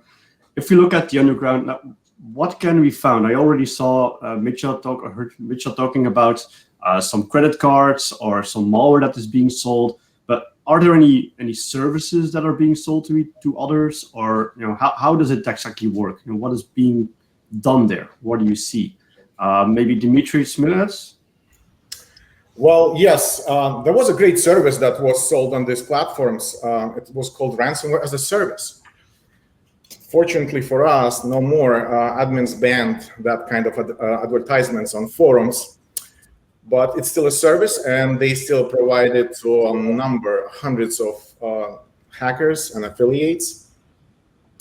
Regarding your past question, I will just add a couple words. It's not dark, it's not deep, and in the recorded future, we call it criminal underground. Just criminal underground. There's a normal place called World Wide Web, and there is a criminal underground. It can be in Tor or just Clear Web or in Talks Messenger. It's criminal underground. All right. Thanks a lot. So next question then. Now, I'm going back to you, Dmitry, and you'll immediately know why. Now, the question I'm going to ask is how do you become a hacker? Why would you become a hacker and get involved in illegal stuff on the underground? Isn't it more interesting to have a blue team job and get your monthly fee? It's a great question, but I can't answer for all the hackers. Just my own experience and what I observe and what I know about the others. Well, again, great school, great educational system, and former Soviet bloc, great math. So we all learned those skills, and then the country collapsed. We were on the ruins of a great country that no more. So we had to be creative. We had to start doing something. And at that point of time in Russia, there was no cyber law. There was no cyber prosecution. And it was pretty easy to jump into cybercrime because, well, you could buy counterfeit software everywhere for $1. It costed $500. You could buy it for $1. It was normal. So we understand the copyright law right now, and it's crazy that Russia allowed this to happen. And I think it's still allowing this to happen. So those kids who just graduated with this great educational baggage, they're not employed. There are no opportunities. So they look at right and left. They see those underground forums. They see YouTube. YouTube is glorifying cybercrime. YouTube is advertising these video tutorials how to use Cobalt Strike. And Cobalt Strike is off-the-shelf pen test software which you can purchase or download the cracked version. So all these script kiddies go to YouTube and learn Cobalt Strike. Then they download it. Then they knock the door to the unknown or any other operators of different ransomware families and offer their skills. So the entrance is very easy. And what helps them a lot, there are plenty of vendors for initial access. So people selling access to your networks daily. And all you need is to spend a couple $1,000s to buy that access, use your knowledge you obtained on YouTube on this Cobalt Strike, and deploy ransomware from the domain administrator name. So it's pretty easy. All right. So what do the others think about this? You know, why would you go in being a hacker? Being on the other side of kind of this equation, it's hard for me to understand probably all the motives. But yeah, I tend to agree with Dmitry that probably the big amount of highly skilled, highly educated people in some parts of the world, like here in Eastern Europe, for instance, without a proper job, without a proper means to make money, probably that's one of the enablers of cybercrime. Not the only one, of course, because when we zoom out a bit and when we look in some countries, again, like in this region, for instance, in overall, we see corruption in government, in law enforcement, which also obviously facilitates like a free reign of cyber criminals. So probably those things that I, again, not being a cyber criminal myself, that I think is detrimental in people getting into cybercrime. And current COVID times, probably that's another example where, yeah, some people in the last 18 months probably lost job, lost stable income sources. So maybe some of them who used to work for like legitimate tech businesses, for instance, they might even look into cyber criminal underground for some occupations. Who knows? At least that's what I think might be happening. Okay, so you're saying that because people can get a job, they cannot get a job on the normal market, they tend to go in the illegal direction and not just do it immediately, you know? I guess so. I mean, at least obviously you cannot speak about everyone and it's not universal, but I guess for some highly educated and skilled people, it might be the case. Yeah. All right, thanks. Now, Dmitry Galov, if you're looking into, you know, research happening at Kaspersky, a lot of, APT stuff and things that you're looking into, do you guys see any particular connection between hackers and states? Well, it really depends, and there are so many different cases, and it is like silly to decline the fact that there are indeed state-sponsored actors, and just like at all those names like Lazarus and stuff like that. But for us, even if we are doing any kind of attribution, the question of like what country is behind this or that attack is not so much important, because we try to tell people that there is no kind of homeland for cyber criminals, because even if you are talking about some state-sponsored actor, they're using others, some other affiliates or other services, other initial access brokers, I don't know, botnet masters, anything like that. And this is the point when darknet monitoring helps us even to understand some things and some under the hood topics of these big players that for average researchers or our customers, they look like being like some standalone entity, some hackers sitting in hoodies around the table and just like doing some illegal stuff and trying to hack something. But no, it's not like that. And so there are topics when, for example, ransomware, and that there was a great presentation before when it was pretty well shown that ransomware is itself an ecosystem. And so everything is, there are so many different, as we are security researchers and people who are trying to provide security solutions, we have so many different topics: threat intelligence, network monitoring, sandboxes, whatever. Cyber criminals have the same issues. They can't really have a look at everything and be experts in everything. So they're doing what they are good at and trying to provide their services to others. And this is the point when we can track everything, like not everything, to be honest, but this is the clues and this is the points when they're communicating and providing something, and we can have a look from the other side as well. Yeah, thank you. Any other views on this one?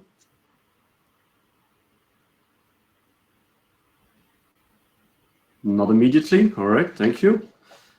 So if we look into the interaction between hackers, you already talked about initial access brokers. We see ransomware as a service, but is it like every hacker for themselves, or do we really see people joining groups, going together in an office, or doing some Zoom sessions along the way, getting in meetings and doing a strategic attack together?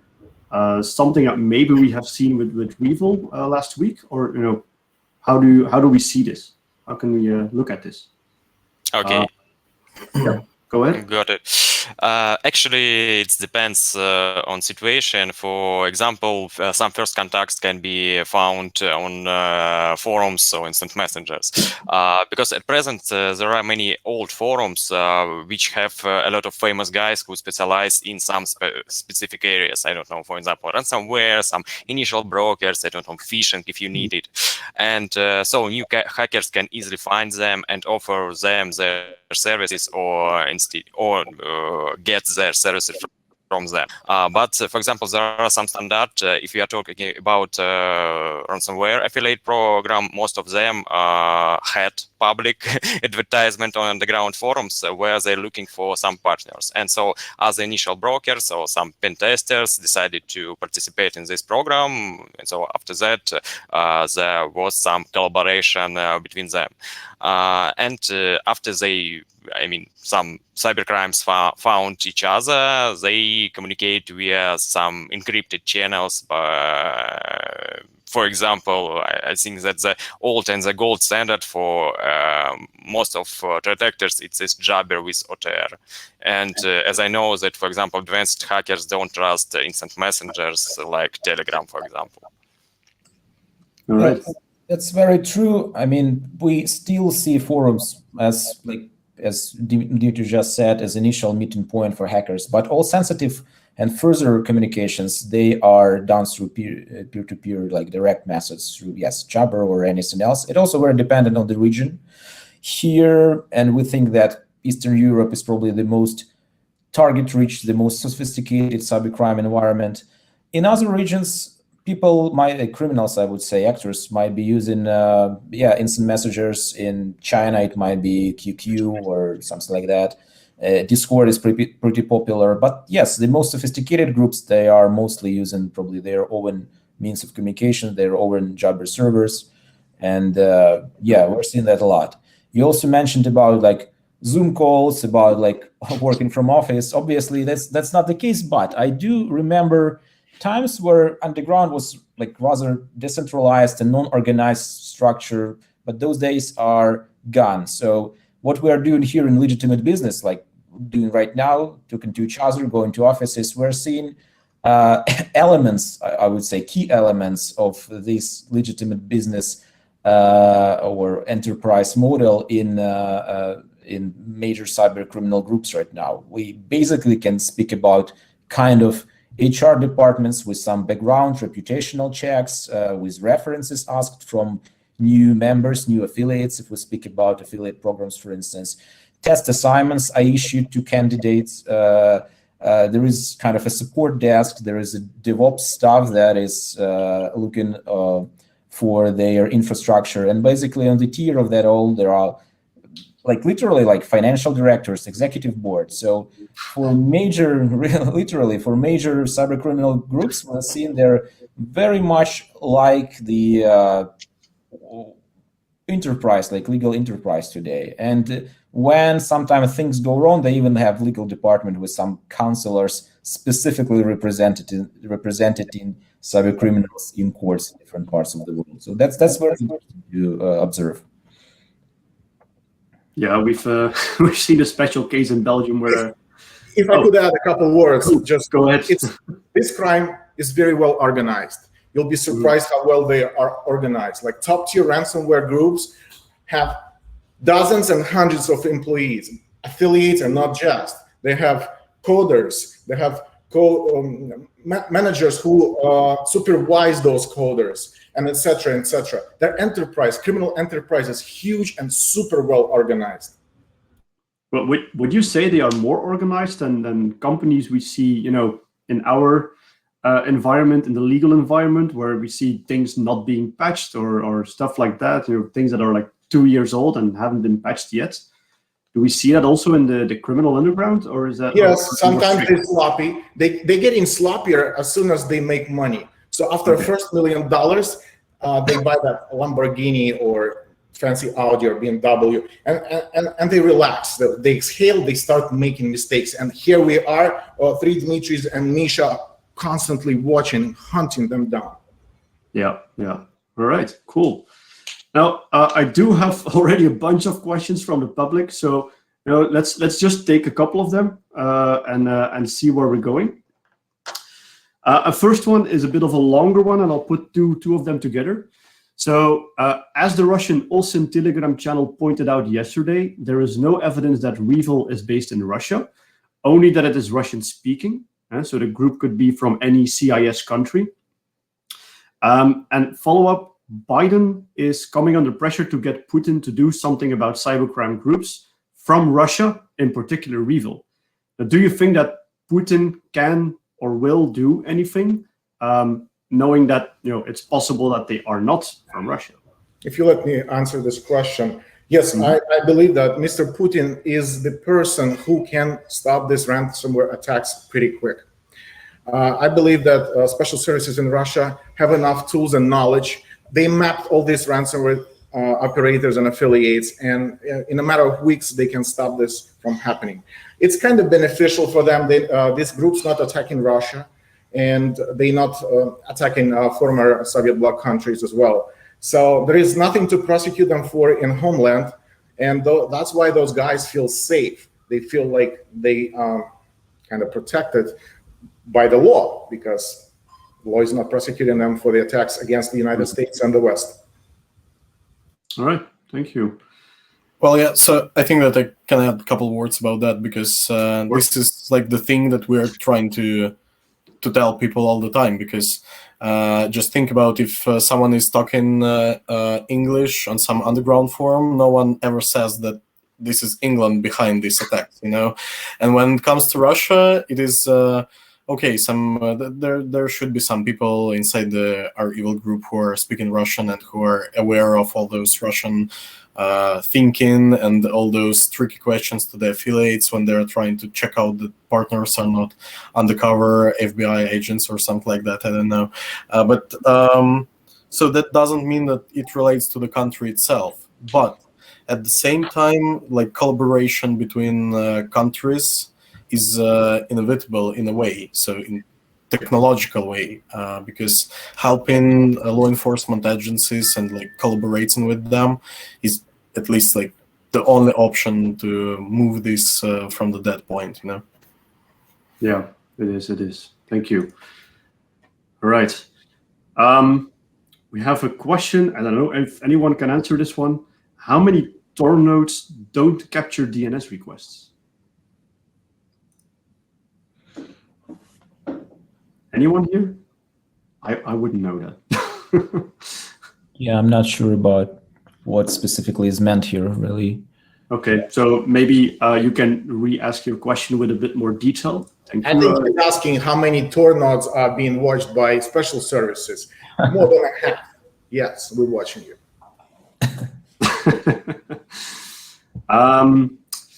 We have one here from Christophe de Wolf. Are places like chat rooms in games, etc., also considered dark web, or does it fall in the definition of any place where crime happens? Exactly. Yeah, it also could be like it also could be considered like dark web. Moreover, there are a lot of chats, and as I know, there are many cases when threat actors used, for example, chats in some games like Counter-Strike or something like this for communicating with each other. So actually, we have to monitor any services where hackers could communicate with each other. And so yes, they try to they try to conceal their communication, and so they try not to use some clear way like underground forums. And so, for example, that's why we can find some communications between hackers on very not related to IT forums. So it could be any place. Can I add a little bit? So to finalize this attribution process, I'll just say this: when researchers undercover engage with these threat actors, they're not just buying stuff; they start talking. They attack these actors from the angle that actors are humans. So when I'm using this angle, I will ask all the questions about like the weather, about restaurants. So that kind of information, these little puzzles, when they are together, well, after a half a year or a year talking to a person, you kind of are sure that he's in that particular city. So when people and researchers and law enforcement sure about attribution, they know almost 100% that the person lives in that particular city. So when after dark side, when law enforcement said it's Russia, well, certain people from that group who were involved in the attack were from Russia. So we can't deny the evidence. Yeah, thank you. And then a follow-up question actually on the whole chatting, monitoring chats and chatting with the actors. Are there any underground forums where the group we call Revel can be observed discussing things as a group, as an enterprise? Mikhail, you want to start? Yeah, I was going to say that obviously we're seeing some actors, personas as we call them, attributed to different ransomware groups to include Revel across different forums. Very often they may be operating there subtly. So especially since May this year, when a couple of major Russian-speaking forums officially kind of banned any ransomware-related activity. But obviously, having been tracking this for a long time and from different directions, we are aware of some personas that are active at forums. They're just not obviously labeling themselves as being Revel. They are recruiting new affiliates. They are looking for new compromised accesses. So yes, they are there, but very often they are operating pretty covertly and unnoticeable, I would say, especially nowadays after the recent high-profile attacks. Yeah. Anyone? Any additions here? Yes, and Kevin, if you could put that picture with oh yeah, those threads from Exploit Forum. No, the other one, please. Which one? Yes, this one. So I put this collage. I made this picture out of titles.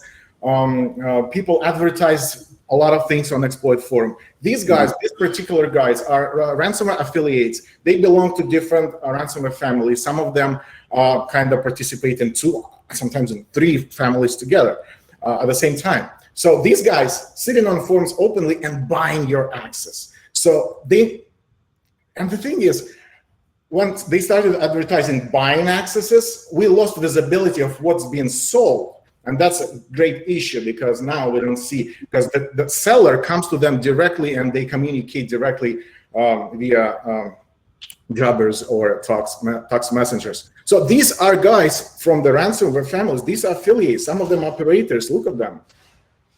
All right. Interesting. Now, I have an interesting question here, which is actually a follow-up for our next topic. So Teresa Nicoletta is asking, it's a never-ending struggle, all the hacks. You think you solved one hack, another one pops up. We talk about ways to protect ourselves with firewalls, antiviruses, awareness, and so on and so on. But even those supposedly infallible, techniques, they have some issues, and people keep becoming a victim of malicious actions. So what can we do finally? I think we can go into the monitoring part with this question. So what can you do? Can we discuss this a bit? And what can we do as a company, as threat intel analysts or incident responders to protect our own organization? Okay, I can start if anyone. Okay, with regards to monitoring, for example, if we are talking about monitoring underground forums, it's really allows companies to detect current threats for them. For example, some new, fraud schemes or discussing current vulnerabilities. And after detecting such information, they can take necessary action to fix such vulnerabilities. Another example is that there are a lot of forums which provide some insiders information. Not insider information, but for example, any hacker could get but many information about your bank account only providing your passport data. It's very famous services related to some these countries. And so, for example, in case if a company detected something related to insider service, they can start some investigation to detect detect insiders in the company. Another example, for example, if they detect some new brute force software, in this case, they can or we can do some simple reverse engineering of this software, and it allows them to detect some vulnerabilities, for example, in the authorization system or in the API. Another example, monitoring of public leaks. It's a very, very important thing because, as already was said, that many of threat actors use old passwords which were already leaked in other leaks. For getting access, for example, to your network, or for getting access to emails. In my experience, I saw a situation when, for example, people used the same password for their common email and for corporate email, and so it was very easy vector to get access to, for example, to internal network, like first stage to get access to internal network to company. And so what else? For example, there are a lot of banking cards which also were posted on underground communities, and in this case companies can lock this card because it means that they already were compromised. The same situation with banking account and any other accounts, and so there are a lot of things which can be get from underground communities. For example, in our company, we don't like feed system, and so we have additional analyst team, and they also monitor all feeds which are related to our clients, and so they help them to collect additional information about the threat and provide some solution for our client how to handle this problem. All right. Yeah. I definitely agree that proactive monitoring of underground environments, so again, forums and all these instant messaging platforms, it provides the key intelligence about tools, about services, about their TTPs that allow you actually to prepare your business better for and protect it better from any newly emerging risks. There are easier cases like Dmitry just mentioned. Yes, you can actually collect some credit card data from the underground and block it right away, or there are lots and lots of compromised accesses are on sale right now. Very often actors would not say directly who is the victim, although sometimes they will say, but the description might be already enough to identify the victim and obviously to block this access before something bad happens, or again, like ransomware deployed, for instance. Those are easier cases.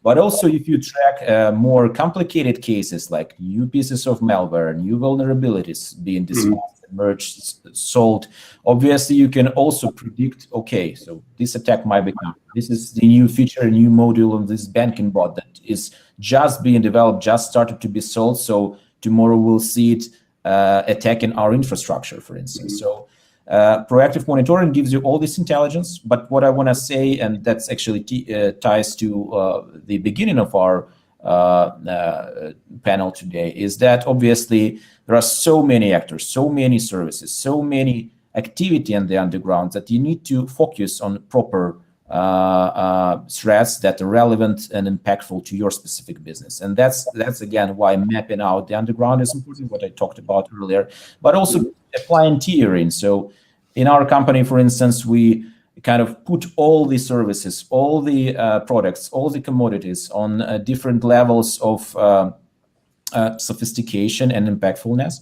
And obviously, we only focus on those that are most important to our customers. Mhm. And if you want to get some idea what is kind of more important, how to do it for your specific business, how to map out for your specific business, we have a publicly, I would say, available the General Intelligence Requirements Program that is actually derived from government, from military intelligence, where it's basically just a collection, a list of all the threats, all the TTPs, generic collection, but which can be adopted to your organization own needs. And you can actually devise at least so organization-specific intelligence requirements that can be used to look for specific things in the underground at specific tiers from specific types of threats that will help you to focus properly, because again, it's just to us to look for it in overall. Yeah. So if I understood correctly, you collect as much as possible, and then you help your customers fine-tune what exactly they need to search on, actually. Exactly. Yeah. I mean, probably on platforms of all our companies, we have a lot of stuff going on, right? But what is relevant to a small transportation business in one region is irrelevant to a huge multinational financial company in another, right? Yep. So everyone need to kind of create this profile of threats, which again we call the organization-specific intelligence requirements, and look for those specific things that are relevant to them, and not to like disperse to everything else, which might be sound good, sound interesting, sound sexy, but not be directly relevant to your business and not be a risk to you. Right. Yeah, I can tell a couple of words about. So we're mainly today talking about all those threat intelligence platforms and all those solutions for businesses. But we're also providing some solutions for endpoint users, and actually monitoring dark web really helps us in this case, because when we're talking about some expensive exploit kits or selling some accesses in bulk or something like that, so the sellers and the buyers can be quite trying to be safe and trying to be undercover. But if we're talking about some stealers for gaming platforms, or some Android malware that steals some stuff from your phone or whatever. So it is what Dmitry Smilanets said about that there are script kiddies who are going there buying something for $10 and then exploiting that. And it is really quite easy, like not really, but quite easy to track all of that and to get samples from all these tracking. And afterwards, it just like we can detect all that threats for our endpoint users even before it gets spread all over the world or like in some region. So it is proactive monitoring brings us proactive detections as well. Yeah, for your endpoint detection then, yeah. All right. Well, a couple words for the future. It's not a secret we have the largest collections. And it's not just public collections that are available to all the platforms and all the companies, but also some private stuff that is not accessible to anybody else. But I think our largest advantage is people. We have an army of analysts who chew that data for our clients and prepare and curate it so well that our clients can benefit from this intelligence. Plus, we have Jedi analysts, like these Batmans and Robins who just jump into the action and deliver intelligence before something happens. So that's the most precious intelligence. We alert our customers about imminent ransomware attacks in time so they can protect themselves. Okay, thank you.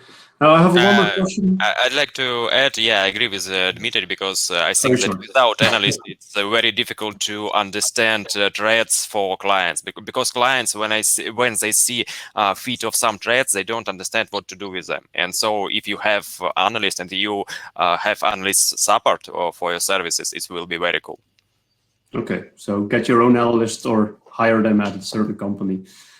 A quick question here from Qctr. Are law enforcement organizations doing the right thing with regards to ransomware groups? What would be the best enhancing activity for them on fighting crime? And can countries, this is something I'm adding from my side, can countries work together on this? We're at fighting the actual crime, not finding it. Any thoughts on this one? Well, I mean, fighting the crime, it's never the end result. It's always a process. I mean, obviously, it's everyone is doing what they can do, and I guess it's always a gap between like some new type of crime or some new risk evolving and the law enforcement reacting to that. But yeah, so with ransomware, we're seeing like in the last 18, 24 months, this is growing just in crazy amounts. And only now we are seeing law enforcement all over the world actually starting to focus on this properly. But I'm being ex-law enforcement, you need to understand that it really takes months to develop a case. So what the apprehensions that you heard about a lot, I'm sure, this spring in Ukraine, in indictments in US, for instance, those were started a year ago. So now we're starting to see results. So law enforcement, they are doing what they could, with obviously lots and lots of obstacles in the forms of different jurisdictions, actors in different jurisdictions, different laws, obviously different political tensions between countries. So that all is taken into account. And in some cases, it's possible to identify, attribute, and apprehend a criminal. In other cases, we can see, like with US law enforcement, for instance, they are publicly calling out names without actual arrests. So they unseal indictments, obviously in absentia. So those criminals probably will never land behind the bars. But at least they're calling out their names, disrupting their activities, taking down infrastructure. So I guess it's pretty active in I think the dark side attack and the response to that attack showed us that law enforcement agencies, different departments, threat intelligence companies can cooperate effectively, efficiently, and in a very short time period. I actually witnessed that twice. First time in 2012 and second time after the colonial attack. Fantastic work, very quick. They do some amazing job when they want, or it's time to do some job. Yep, thanks for the insight. All right, let's go into the last topic of the day, and that is the outlook. Oh, let me put that up here. So if we look at the outlook, you guys are monitoring, you're interacting with hackers on a daily basis, trying to kind of social engineer them. What do you see in the future? Will we continue to see an uprising of ransomware? Will they reorganize themselves in this more service-oriented way, or how do you see this? And more importantly, what can companies do to protect themselves against this change? Anyone? Any thoughts? Yeah, I can start if you'd like. For the short-term perspective, we believe that the current trends, they will persist. Ransomware will not go away anytime soon. It's going to be still a big deal, I would say. Obviously, all enabling activities, access brokers, for instance, they will not go away anywhere. Botnets and information stealing activity, and yes, the marketplaces selling those compromised credentials, that is also a big enabler of such activity. They will persist as well. So this type of activity definitely will prevail probably in the next 12 months. It's hard to predict for further.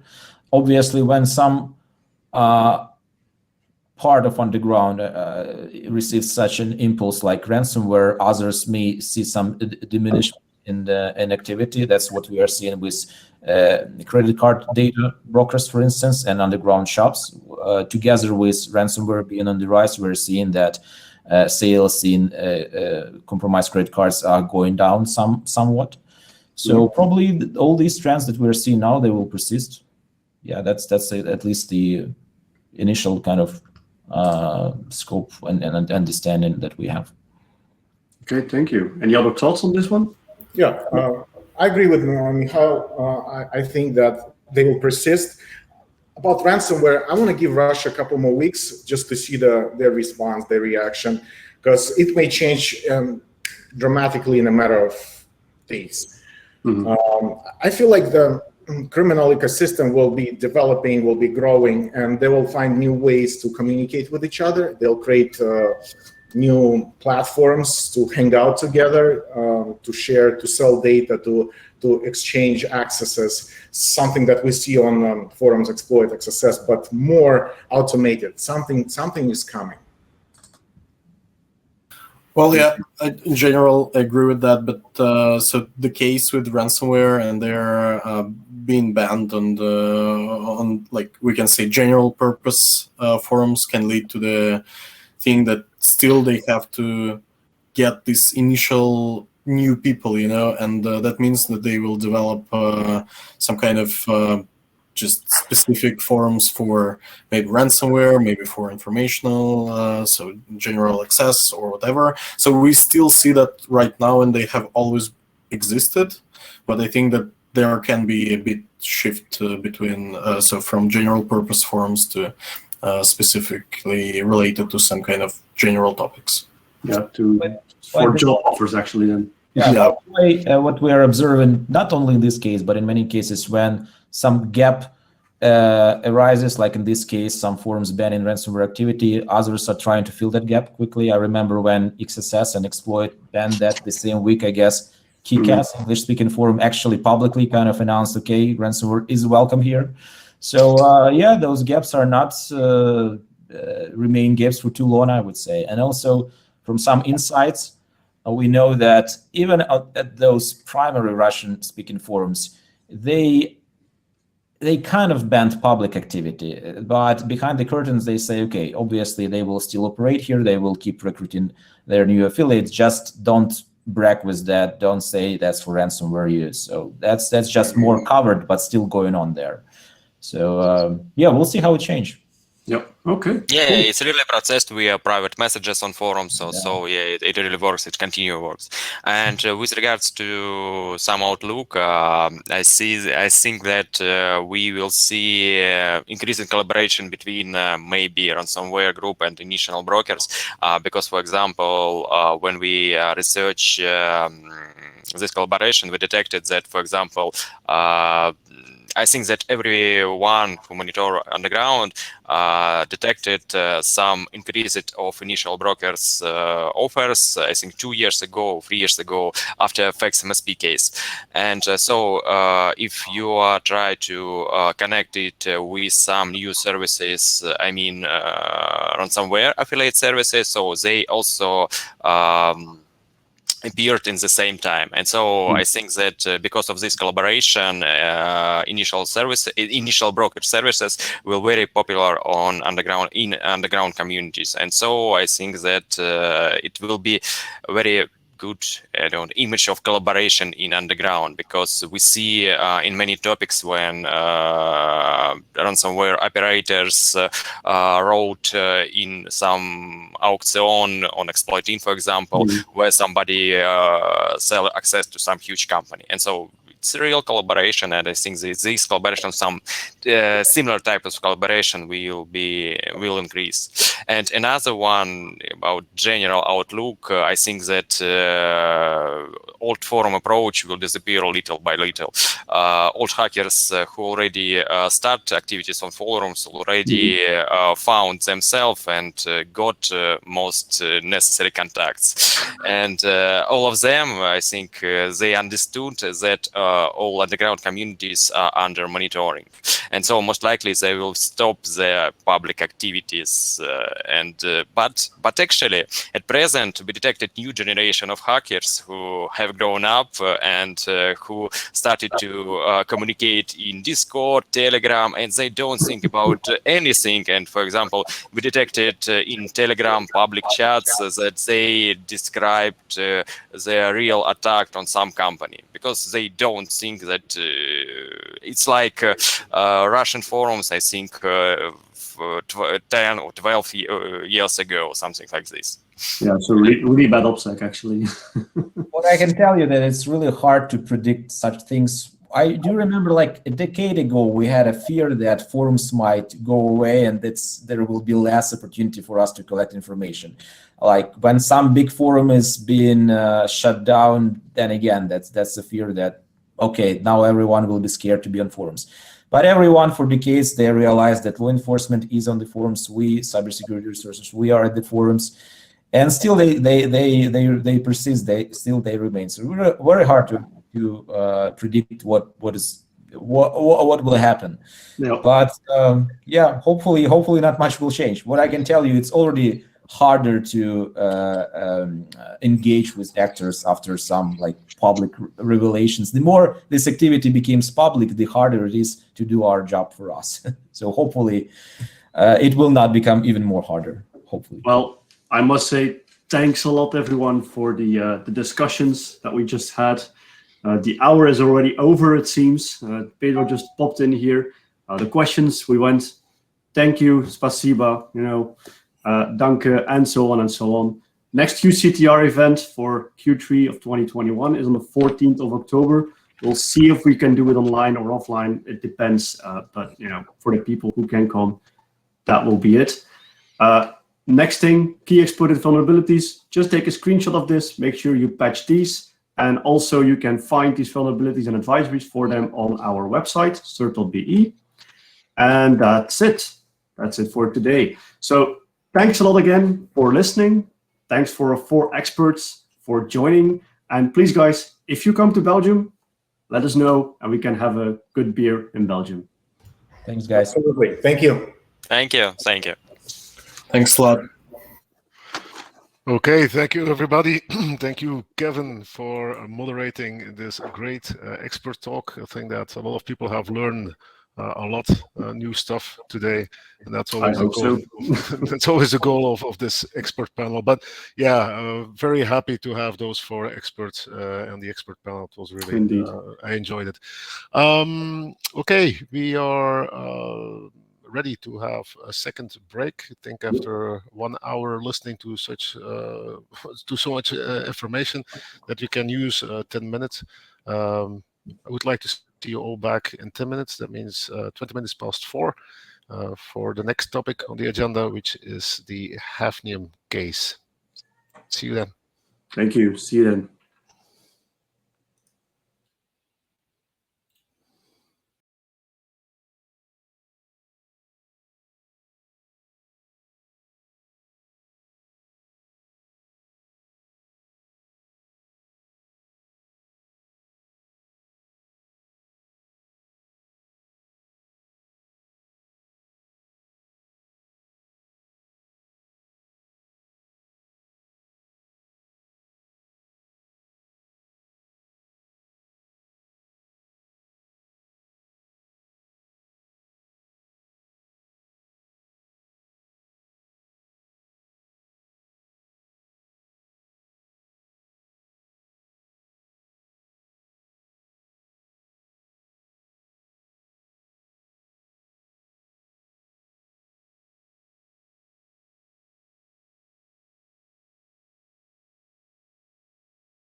Okay, 20 minutes past 4 o'clock here in Belgium. Time to proceed with our quarterly cyber threat report event organized by the Center for Cybersecurity Belgium. We still have 2 topics on the agenda.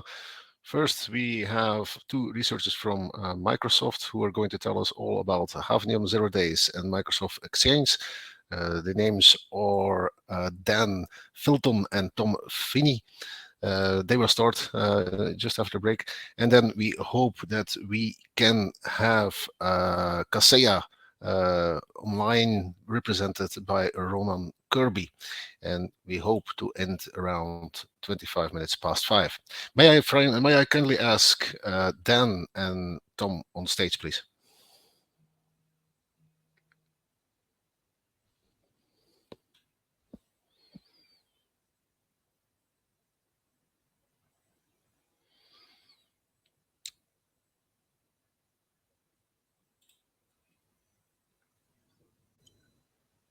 Hey, there they are. Good afternoon, gentlemen. Hi, Pedro. Can you hear us? We can hear you loud and clear. And you can see our slides. And we can see your faces. Excellent. That's a good start. We can even see your presentation already, so that's also yeah. No, I'm trying to get this to. I suggest that both of you start with a small introduction about yourself and the company you're working for, and then you can tell us all about Hafnium 0 Days and the Microsoft Exchange situation. Okay. The floor is yours.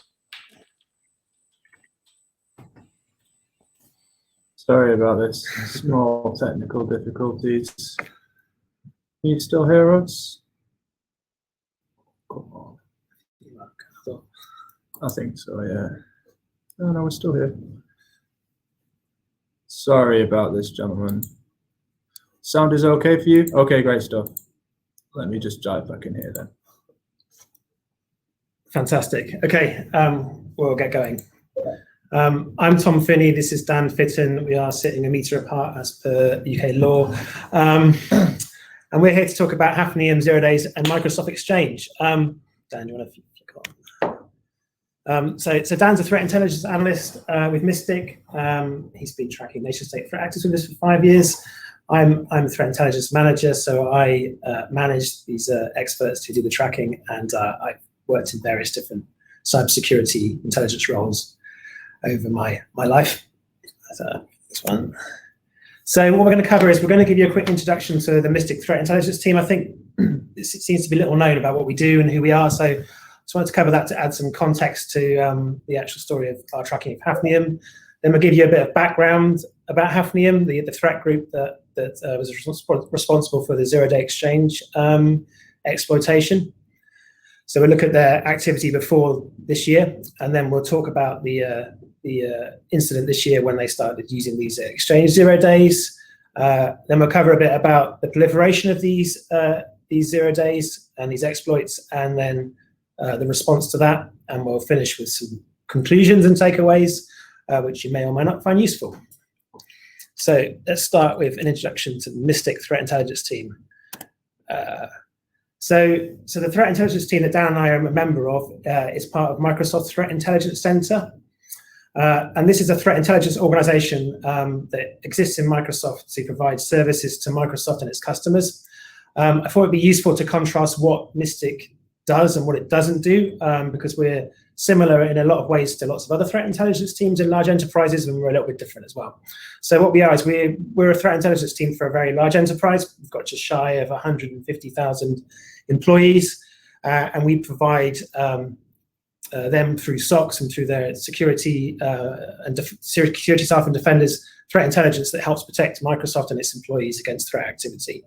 We also supply intelligence to a major software producer, which Microsoft undoubtedly is, and also a major cloud service provider.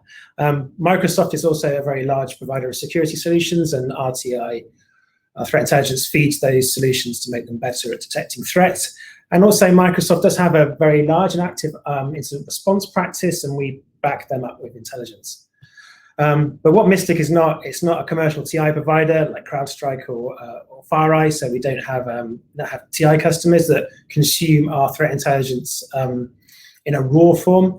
We provide our threat intelligence to our customers via our services, our security services. But while we don't have a kind of commercial relationship with customers, partnerships with customers is very important to us. So we do take a lot of stock in talking to our customers and understanding what they're seeing and contrasting that with what we're seeing. We're by no means the only TI team in Microsoft. Microsoft has as many TI teams. We have TI teams that support our security operations centers. We have the Digital Crimes Unit, which you may have heard of, who are looking at cybercrime. And we have other teams that do have a TI function within Microsoft. So we're just one provider of threat intelligence in Microsoft. Some of these TI teams are customers of ours. They take our feed of intelligence and synthesize it with other feeds of intelligence. And some of those teams operate fairly independently of us too. And Mystic is not just a threat intelligence team. The threat intelligence team is probably about a third of the full complement of Mystic. So the majority of Mystic staff are engineers, and they are shipping detections to products and working with product teams to make our security products better for our customers. So I'll talk a little bit about our threat tracking posture. We are threat focused, so our aim is to pursue threat actors as they operate on the internet. We don't have a sort of industry vertical approach or looking at a particular set of victims. We're very much focused on the threat, and our aim is to be able to track those actors as they plan, form, prepare, design, and then carry out their operations, and to gather intelligence that will allow us to protect our customers from the effects of their cyber operations.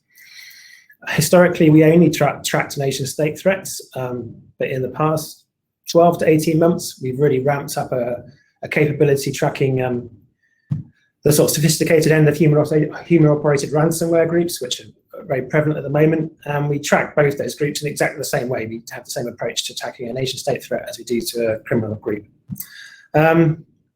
We have 284 what we call tracked groups. These are groups where we've got a good enough understanding to maybe understand that they are an entity in their own right. We might have some attribution for them. And we give these code names. So if they're a nation-state group, we use an element from the periodic table.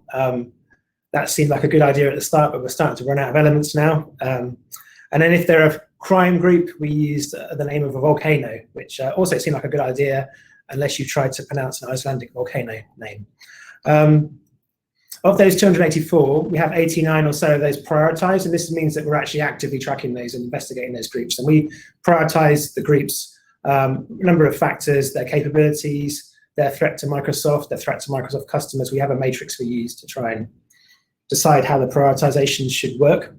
And then we have 195 groups that we call under development. This is where we've got less of an understanding of them. We might be clustering a little group of activity that we think might be a discrete threat actor, but we don't know yet. And our aim is to work these up into fully tracked groups. And sometimes those groups get merged, or sometimes they're actually a campaign being launched by a track group. We haven't got the evidence to move them together. So we kind of cover the tracking of established groups to the sort of threat discovery, exploration of these development groups. And then finally, I'll talk a little bit about how the team's made up.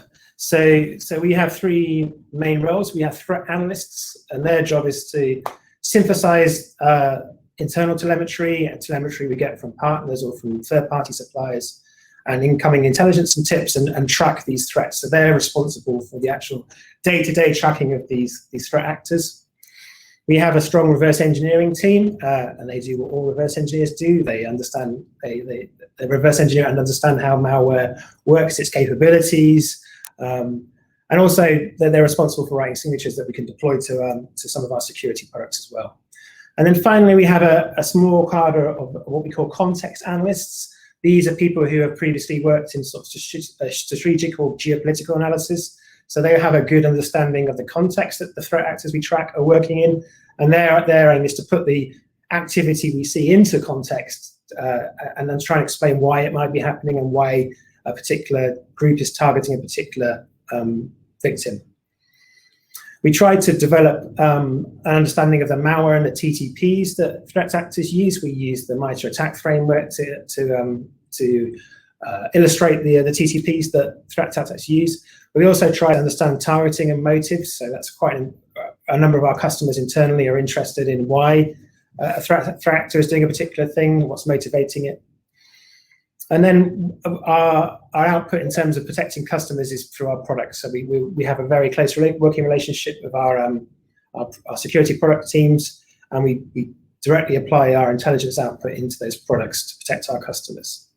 And finally, as I've mentioned before, partnerships are key to us, and we have a wide and active partnership with both the private sector and in governments.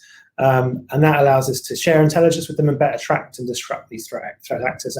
And sometimes we're able to take action that other parties can't, and vice versa. So we're very keen to form productive partnerships where we can try and make the cost of doing business for these threat groups a little bit higher. And that's my section done. Dan, over to you. Yeah, so I'm, as mentioned before, I'm one of the analysts here. Responsible for tracking of nation-state threats. So we're going to go over some of the knowledge and information we have on Hafnium, split into two sections. So what we know about Hafnium's activities prior to the Exchange 0-day vulnerabilities, and then actually an insight into that and how possibly that was similar or differed from the Hafnium we saw before. So to jump into it, you know, who is Hafnium on a higher scale? We've blogged externally and we've said, you know, they're assessed to be operating out of China, and that's based on some of the victimology, some of the tactics, and some of the procedures we've seen them use. Got a few slides in a bit which overlap with some possible ties to China political interests and dates within the Chinese calendar, which further strengthen that. And Hafnium, much was the case obviously with the Exchange 0-day. Hafnium had previously focused on the compromise of external facing infrastructure rather than having a user focus and going after phishing and the likes. Typically targeted entities out of the US in a number of verticals. You can see some there. We've seen infectious disease researchers, professional services providers, think tanks, higher educations, NGOs, law firms, and some government entities. And we typically see them out of VPSs from the United States, and that's probably because, you know, that is primarily where their targeting has been. So, you know, they want to come out of somewhere which is likely to be expected. So a little bit of activity we'd seen them do previously was we've observed them, I guess you could say, probing or enumerating Office 365 tenants. This is something which has been blogged about and something which Microsoft don't really see as a bug. It's more of a feature, but it's something that Hafnium have used, I guess, to glean some insights into whether a possible target has a Office 365 tenant. So you can use get user realm requests, and you can see whether that organization has a managed Office 365 tenant. Is it federated, or if it's unknown, then likely they don't have a tenant. And whether that's part of, you know, could have been used for the Office, for the Exchange attacks in the sense that, you know, these people are running on-prem devices or likely to run on-prem devices rather than in the cloud, obviously, because those ones were the vulnerable and targeted ones. And some of the ties we've seen to Hafnium and China. So it had been widely reported that, you know, the US and Japan had issued a global partnership for a new area of alliance, and they spoke about, you know, thwarting China's actions within the region.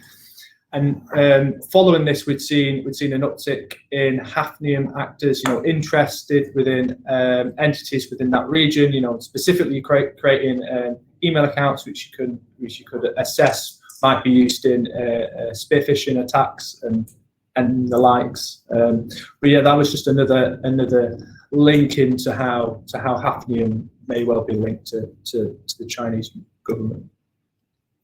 And then a little bit about their kind of MO. So historically, we've seen Hafnium prefer to use C2 domains which follow technology themes. You can see a few in there which are kind of spoofing Microsoft or Sentinel service, and they all seem to have had a technology theme to them.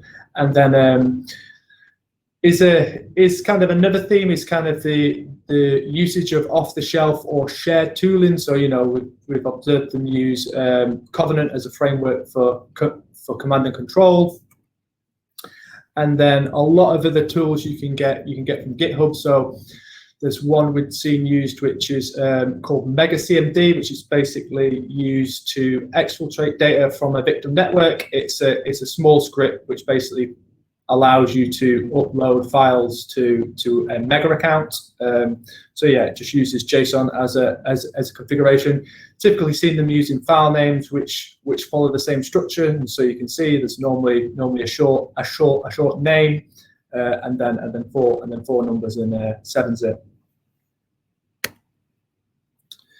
And then previously observed them using a number of reverse tunnels to tunnel through compromised infrastructure. Obviously, if you're gonna go after external facing infrastructure and go into a network that way, you're gonna need a way to pivot inside. So we've seen them use a mixture of reverse tunnels, and these are all kind of off the shelf versions, as mentioned before. The Golo, HTTP reverse shell, and Earthworm. The three we've seen them use pretty extensively. And then to move on to what we saw from Hafnium and the zero-day exchange vulnerability side.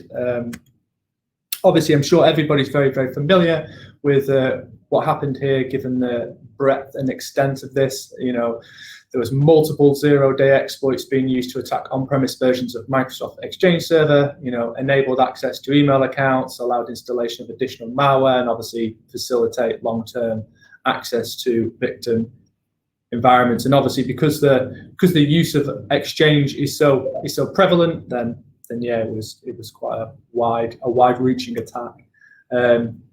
So typically, it split down into 4 zero-day vulnerabilities. A pre-auth SSRF vulnerability, a derealization vulnerability in the service, and then 2 post-auth arbitrary file write vulns. I won't go too much into those, but they were the 4 which made up the package of what we saw using. We saw Hafnium preferring some of them versus some of the later groups who used the vulnerability, but we'll go into that a little bit later. So typically, I guess the attack chain for that would be exploitation of the 0 days to get access to the Exchange server, and then typically we'd see them deploy a web shell. As I've said before, a lot of off-the-shelf tooling, use of China Chopper. China Chopper is certain, I'm sure everyone's aware, certainly not unique to Hafnium, and is used extensively. You can see a version of it there. We did see some use of another web shell called Two-Face, a variant of that was blocked by Palo Alto. Again, not as widely used by any means as China Chopper, but not something which is unique to Hafnium. And then following that, there was a whole bunch, I guess, of standard procedures you would expect post compromise. So using proc dump to dump LSAS process memory, zipping those files up and extracting them, adding and using Exchange PowerShell snap-ins to export mailbox data, and then using Nishang invoke PowerShell for a reverse shell, and then using PowerCat, and PowerCat's basically a PowerShell version of Netcat, which can be used to open a connection externally. So that differed somewhat from what we'd seen before. We didn't see the use of MegaCMD and some of the previous tunneling softwares we'd seen them use, but but again, it wasn't anything anything niche, and it was more off the shelf. And the download the Exchange offline address book. So the targets we saw them target, initially the targets were consistent with the historic targeting we'd seen. Subsequent targeting later changed a little in the sense that it fell outside of that typical US targeting and started to target a lot of non-US entities. I'm following wider use. Attribution of the activities becomes a little bit more difficult, because they used off-the-shelf tooling like China Chopper and performed, pretty standard post-exploitation activities. Bucketing those into what is hafnium versus what is other targeted groups use versus the wider use. We'll go through in a bit of a timeline of when we saw kind of hafnium exclusive use versus other groups versus wider use. And there was a few bits and pieces which stood out in the sense that hafnium would often prefer to use the service vuln rather than the SSRF one. So we can go through that now. So this is an exploitation timeline, I guess, just to get a picture of when we saw hafnium and other pieces using. So I guess the earliest point would be where somebody had subsequently reported, it wasn't reported on the 3rd of January, but Alexei reported in March that they'd seen two customers impacted by exchange vulns, and it was 2 days after that Orange Side obviously tweeted that he had reported what I think he said at the time was one of his largest vulns. And then we had a number of reports into MSRC, so the Microsoft Reversing Center, who deal with all the kind of vulnerability research and patching and all that kind of stuff, that they'd seen exploitation of the service in the wild. And then this was an interesting piece. So from early January, I guess, to late February was where we kind of saw hafnium's exclusive use of the vuln, and there's another kind of, we saw a lull in activity from hafnium between the 11th and the 14th, which is quite an interesting time because the 12th of February is Chinese New Year, so you would expect them to be somewhat quiet then. So that was another link into ties to China. And then from late February, we did start to see wider use of the SSRF vulnerability. It was still targeted, but it was possibly other groups within the same region utilizing that as well as hafnium. And then on March the 2nd, we obviously released the out of band patch. We released the blog on the activity. We released the IOCs. There were Sentinel queries for advanced hunting and some MDE detections for that. And as you'd expect, when I guess a patch becomes live and everybody knows that there was a vulnerability then, and they start to reverse engineer it and try and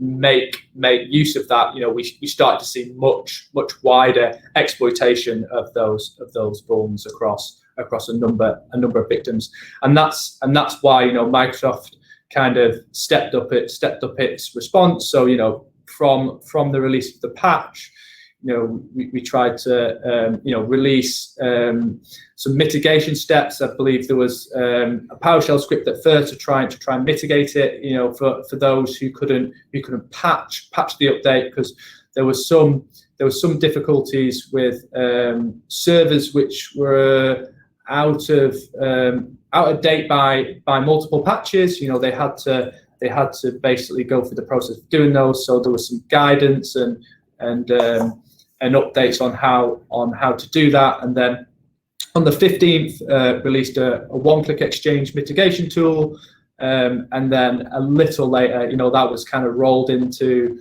Microsoft Defender antivirus. So if you're running Microsoft Defender antivirus and you had the latest definitions from the 18th, it would patch and protect the server too. So Tom's going to cover a little bit about the proliferation and response. Yeah, so as Dan's mentioned, in late February this year, there's an increase in reports of Exchange servers being targeted with exploits based on those 0 days. So this is prior to the patches being released. So certainly there was an incident that prompted a proliferation of these 0 days, and that's the thing that really triggered Microsoft to commit to that out-of-band patching in early March. These were kind of slightly different to the Hafnium's use. Hafnium was a very targeted group, very clearly an espionage group, so we're going after particular targets. These are more indiscriminate, probably automated, and to try and exploit vulnerable web servers and drop the web shell. So in contrast to previous activity, not surgical targeted, but much more kind of indiscriminate, mechanized exploitations. So it's clear the exploits were shared or acquired, and it's not clear how or why that took place. It was a fairly unusual situation, but it's not without precedent. And I put an example there from a few years ago of the hacking team, the Italian private sector exploit provider. So they were hacked, and their exploits were then shared quite widely and used quite widely by a number of different groups. I'm not saying the same circumstances were repeated here, but yeah, I just wanted to give an example of where this kind of thing had happened before. The next slide shows a quite interesting graph. So this graph here is coming up some telemetry we collect on password sprays against a number of Exchange servers. And as Dan mentioned, one of the things we released was a PowerShell-based mitigation, which basically was for people who were having trouble installing the entire patch stack at one go. And this PowerShell basically blocked the first exploit that Dan showed, which was the one, the unauthorized access exploit. The exploit allowed you to exploit the server without authenticating to it.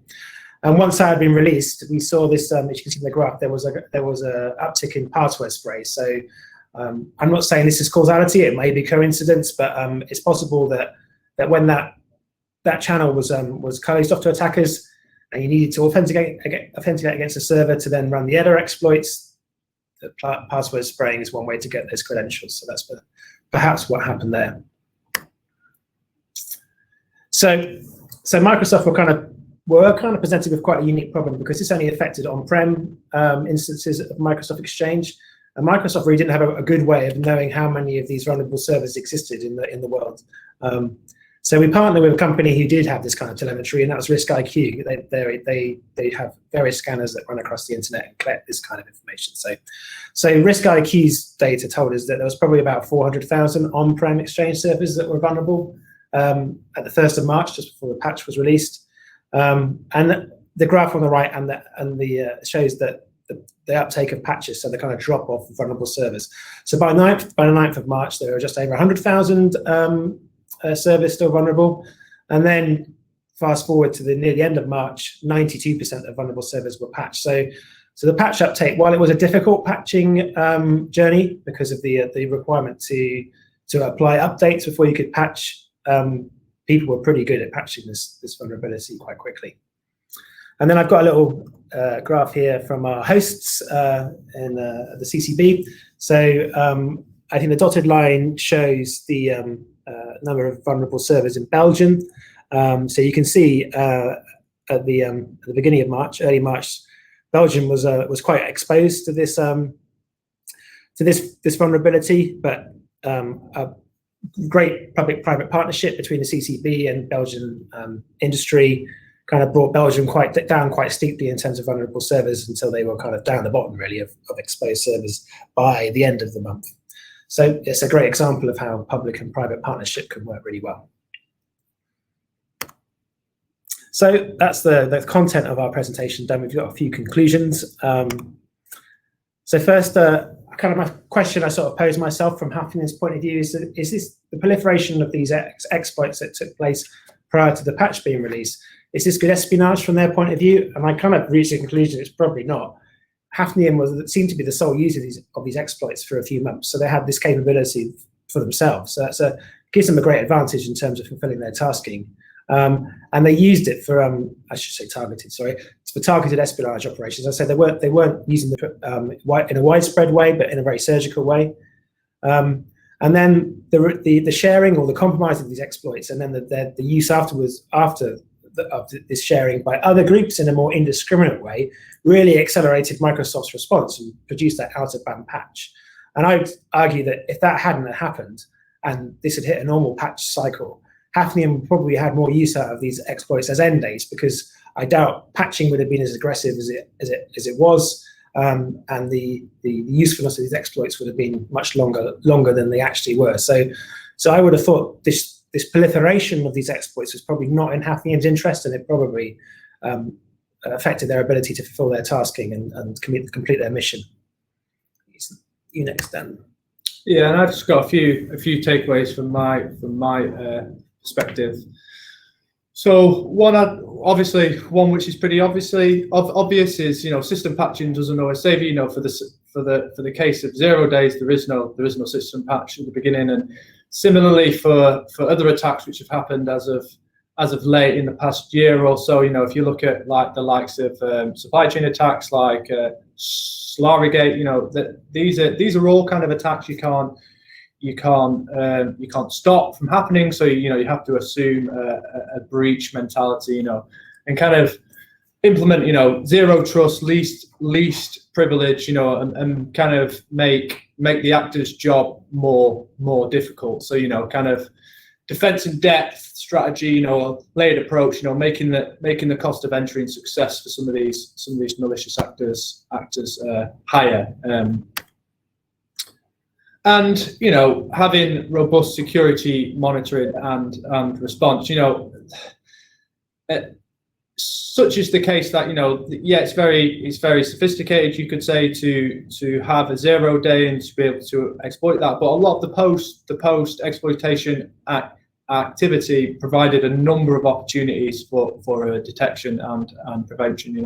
The use of China Chopper is very widely covered, and web shells in general, across a lot of our tooling, there is detections for such activity.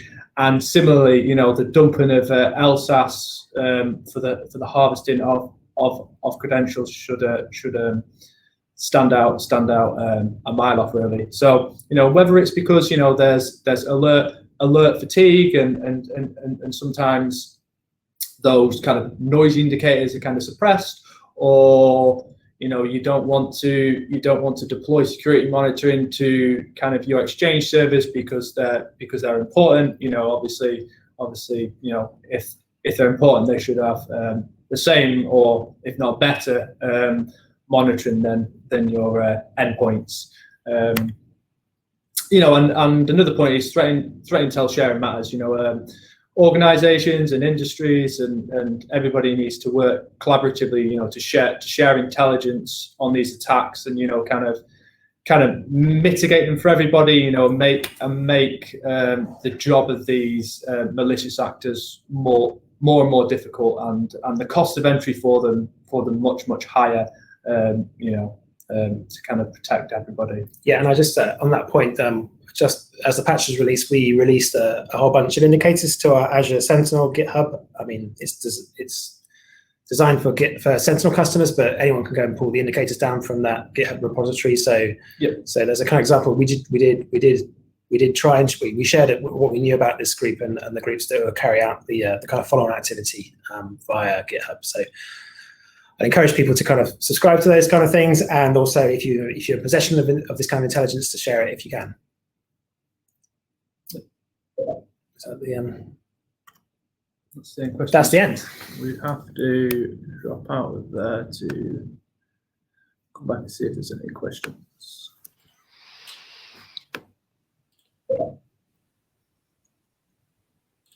I'll go for my glasses on for that.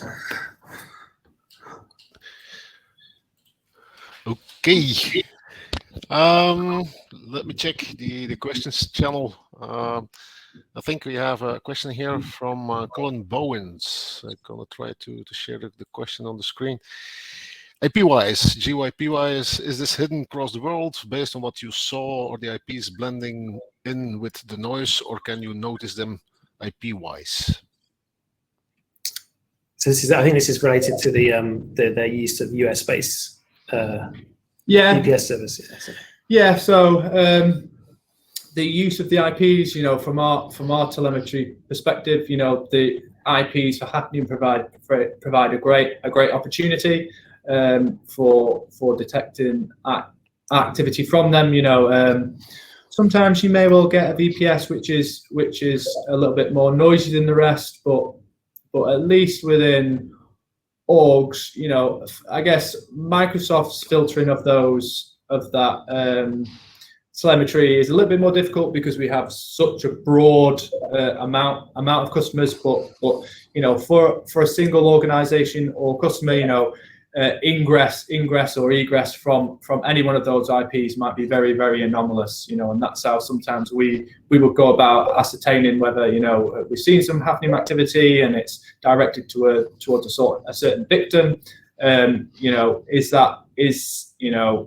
Our access to those kind of VPSs in that kind of region consistent for that organization or not. But no. To sum it up, IPs are a very good way of tracking. Okay. Are there any other questions? I see in the question section another question from Colin Bowens, but I think you answered that already very clearly. And one of your last slides that he says that if incident response reports are not shared and the information in the IOCs are not shared and the other information is not shared, then there is an issue. We as a national CCERT, the Center for Cybersecurity Belgium, we have one of our main goals that is information sharing.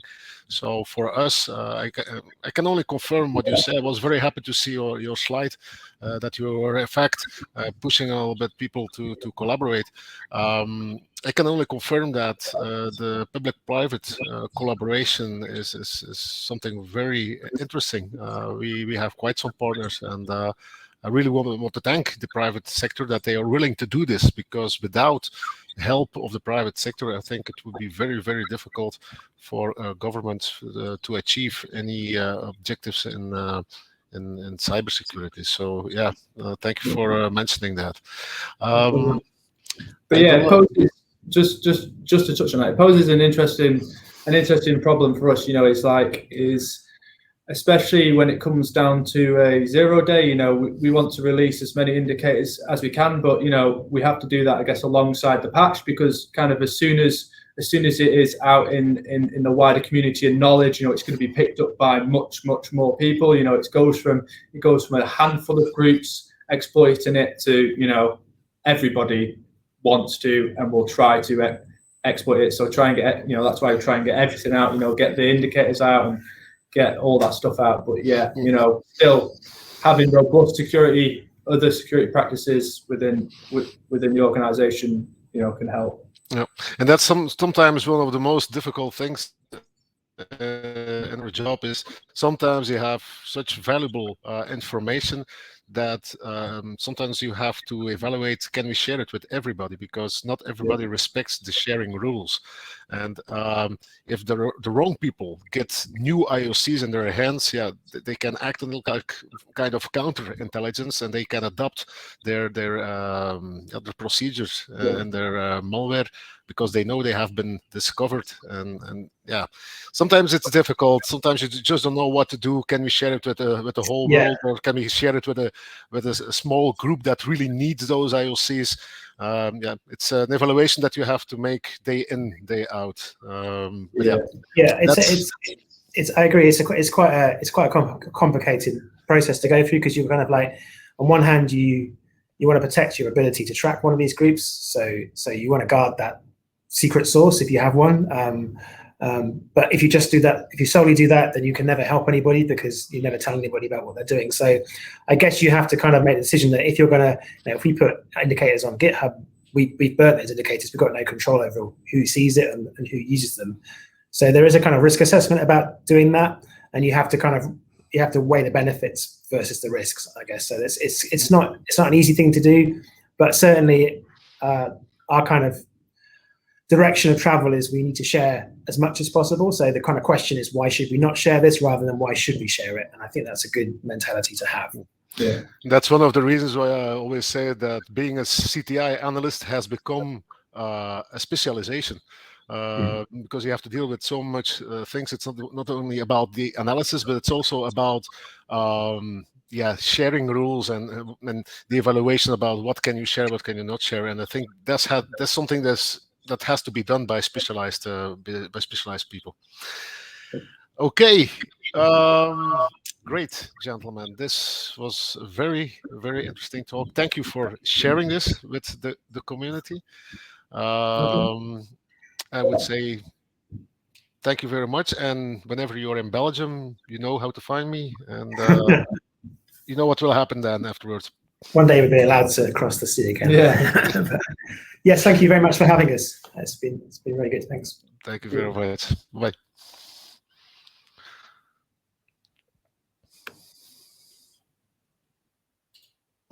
Okay.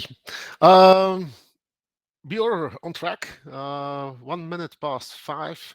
I have seen that Ronan Kirby from Kaseya has arrived already, so I don't think there is need to wait till the exact time to start. I think the sooner we can start, the better. It has been already a long afternoon with quite some information that has been shared, but I'm quite sure, Ronan, that a lot of people here in the room are really curious about what you can share today with us. First of all, thank you very much for accepting the CCB's invitation and be willing to share whatever you can share. We understand that probably not everything can already be shared, but that's your decision.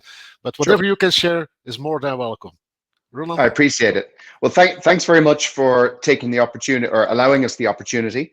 I am going to try and share my screen, so we might take up a minute or two as I do this. We'll see if this works or not. If I share my entire screen, share, and then I move screen. I'm hoping that you can see a PowerPoint screen. If you could confirm. Pedro? I can only hear audio, so I don't know if you can hear see the screen or not. Yes, we can see the screen, so everything is working fine, Roland. Perfect, excellent. Well, thank you very much. So, good afternoon, everyone, and I appreciate that it is the end of a long day, and Zoom fatigue is real. So I will do my best to be brief, be accurate, and hopefully you'll find this helpful. What I will, sorry, by way of introduction, I run the EMEA, Europe, Middle East and Africa organization for Kaseya. We are headquartered out of Ireland for the EMEA region with offices in the UK and Netherlands as well. Global headquarters for us is in Miami. And we are roughly about 1,800 people worldwide as a company. So I'm going to give you that caveat, that E and OE. What Kaseya is dealing with at the moment is a live situation. And so the information that I'll present you today is accurate as we know it to be at the moment. But of course, we don't know what we don't know. And so should things change in the future, this is my little asterisk on every slide that I'm putting up in advance to say, of course, things may change. But one of the things we're trying to do is be as open and transparent and communicative as we can be, which is why I was very welcoming of this opportunity, Pedro. I'm going to go back a little and just set the scene because many people wouldn't have heard of Kaseya. Depends on what part of the industry you're in and what you do. Before I joined Kaseya a couple of years ago, I had not heard of the company either, as I was in a very different part of the technology industry. So in a sentence, Kaseya builds the industry-leading IT and security management platform for managed service providers and IT departments. So it's an end-to-end platform to do all of the main functions that a managed service provider would do, or would need to use, or an IT team in a mid-size, small to mid-size enterprise. The managed service providers in turn that we sell to, their end customers range from SMBs to, again, medium-sized enterprise. On average across the globe, our service providers end customers have roughly 8 customers in them. So that's your local accountant's office, lawyer's office, dentist, doctor, restaurant, and so on and so forth. So that platform that we build is called IT Complete. And it is a modular platform made up of suites that contain, in overall, 27 different modules. So what you see in front of you here is the stack. It's broken into 2 parts. There's the service delivery side of the stack, and there is the administrative side of that stack. Underneath each of the suites that you see in front of you there are 27 individual separate modules. And so what was targeted in the attack that we have been dealing with since Friday of last week is the Kaseya VSA. So the Kaseya VSA is probably what we're most known for. It was the original product that the company built 20 years ago. And then this IT Complete stack grew up around it. So the Kaseya VSA is a remote management and monitoring tool, or an RMM. And it's used by IT departments and service providers to manage their customers' endpoints, where an endpoint could be a printer, a laptop, a server.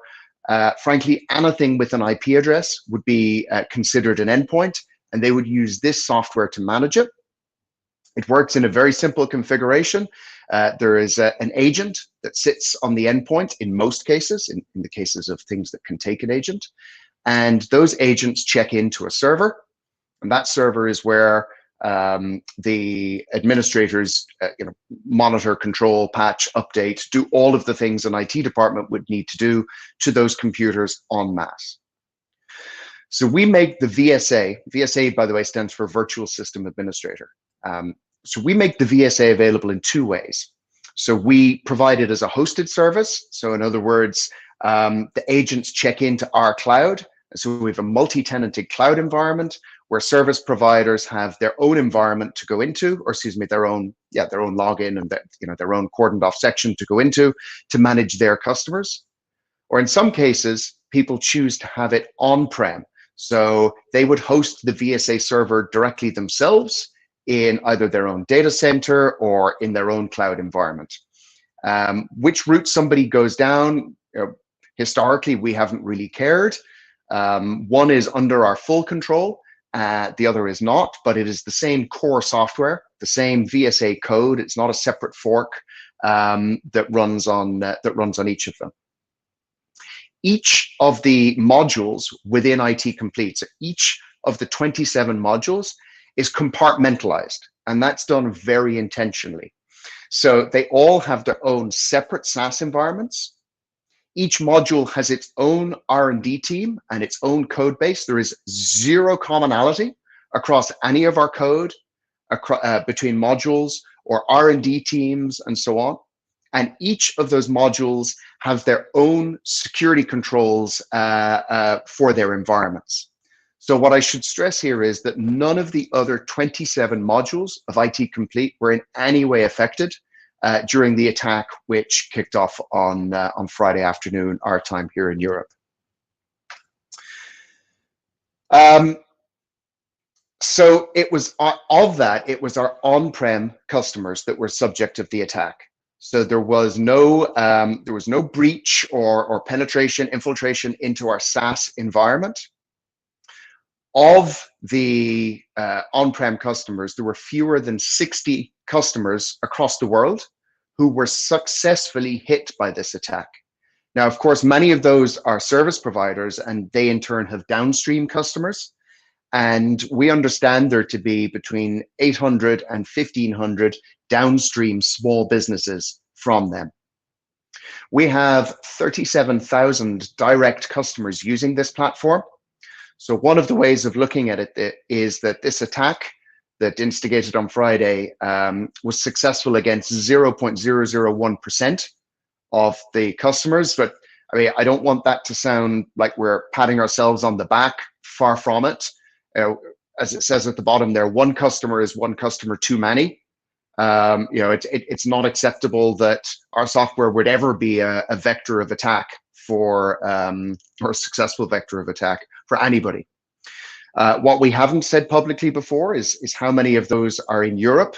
So I can confirm for you that there were 8 successfully attacked direct customer of ours in Europe, in the UK, Netherlands, Germany. Sweden, I feel, is the one that everybody knows about. I'm not breaking any confidence here in naming that as the Swedish co-op or Coop, and Norway and Italy as well. And it won't surprise you that obviously we're very engaged with each of those in varying ways as well to try and support them as we can.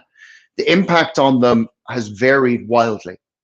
Some of them had disaster recovery as a service systems in place, and one that I was speaking to recently was back up online on Saturday morning, fully back up online on Saturday morning, having been back up, I suppose, somewhat online in a shorter time period by spinning up their instances in a cloud environment in a disaster recovery space.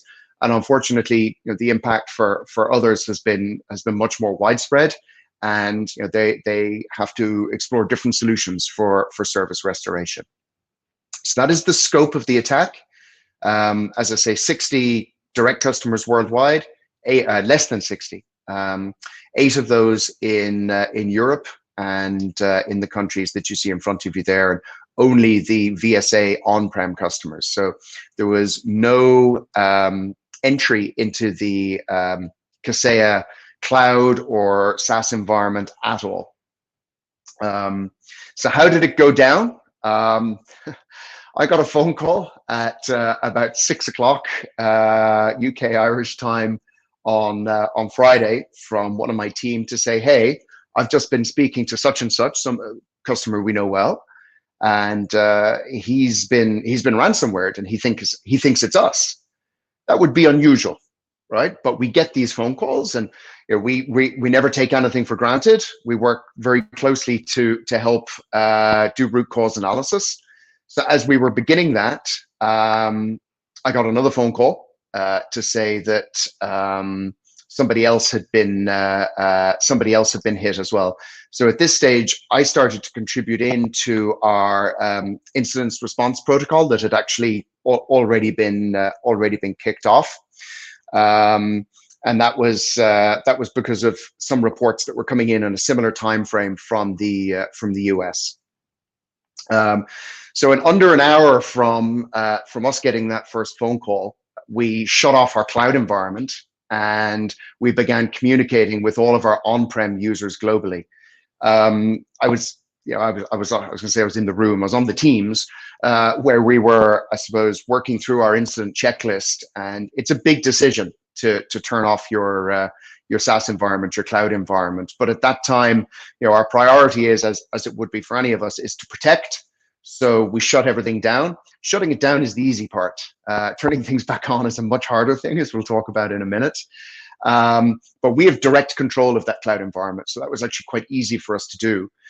We then took a multi-channel approach to how we communicated with our on-prem customers. That was done through a combination of in-app messaging. So we're able to create pop-up messages within the app itself. But at 6 o'clock on a Friday evening, you're not necessarily going to reach all of your administrators. We also sent notifications out to everyone all the contacts we have in what's called our licensing manager. So it hits all of the users of the VSA, as well as everybody in our CRM. And the nature of how we manage our relationships with our customers mean our typical account manager at Kaseya would manage maybe 30 relationships. So they're going to have, text numbers, mobile numbers, and so on. So our go-to-market teams sat in for what could well have been a long night, calling all of our customers as well. And I believe we made contact with the last of one group at about 3:30 in the morning. So the team really scrambled to make sure that that we had made contact with everybody, and everybody knew to turn their servers off. We then, over the course of the weekend, would closely monitor that in cooperation with one of our partners to see were any servers coming back online inadvertently. For example, one came online in the UK. We called the customer, and it turned out it was their hosting provider who was doing some maintenance work, applied a patch and rebooted the server. So we were constantly monitoring it to make sure that that nothing else got affected. So we moved from there then into diagnosis. I apologize, my build is badly broken here. That's what happens when you create a slide deck 20 minutes ago. So we immediately engaged with through our headquarters with the FBI, with the Department of Homeland Security, and CISA. The FBI worked quickly with us to get legal mechanisms in place so that everything could be shared in complete transparency. We're considered in the US critical infrastructure, so we have existing relationships with various agencies there as well. And quickly on the back of that, we started working with, or we brought in FireEye or Mandiant, West Monroe, and we've a long working relationship with DIVD from Netherlands, which strengthened or continues to strengthen indeed during this process. So we rapidly established that there was no breach whatsoever of any Kaseya networks, systems, or SaaS environment. So the attack was isolated to our customers as opposed to any breach of us at all. We established the root cause or the initial points of entry early on Saturday morning. So early on Saturday morning, I suppose US time, realistically. And for operational reasons, and you were just talking about it in the last session, right? We were not able to release those at that time, but we did need to give peace of mind, given the nature of our software and its pervasiveness across 30, 40 million endpoints across the world. We need to give people peace of mind that the machines that hadn't been ransomware weren't going to be. So we very quickly released a detection tool which looked for untriggered malware on systems. Sorry, I say they're 52. I said less than 60. So the less than 60 that we knew of, and through the delivery of that tool, we established and continue to confirm that there were no additional systems infected, and none of the entry points were previously known to us, although there were very strong similarities to other ones which we had been working with partners and patched in three of our most recent releases. So once we had it diagnosed, of course, we move on to remediation. Look, we've obviously in the business we're in, and the number of endpoints we manage around the world, as you might expect, we take security extremely seriously. You attack a company, you get into the company. You attack a service provider, you get into all their customers.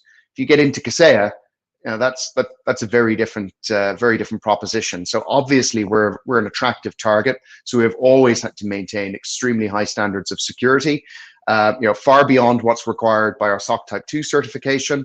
We regularly, every year, I don't know the exact cadence. We have independent code reviews.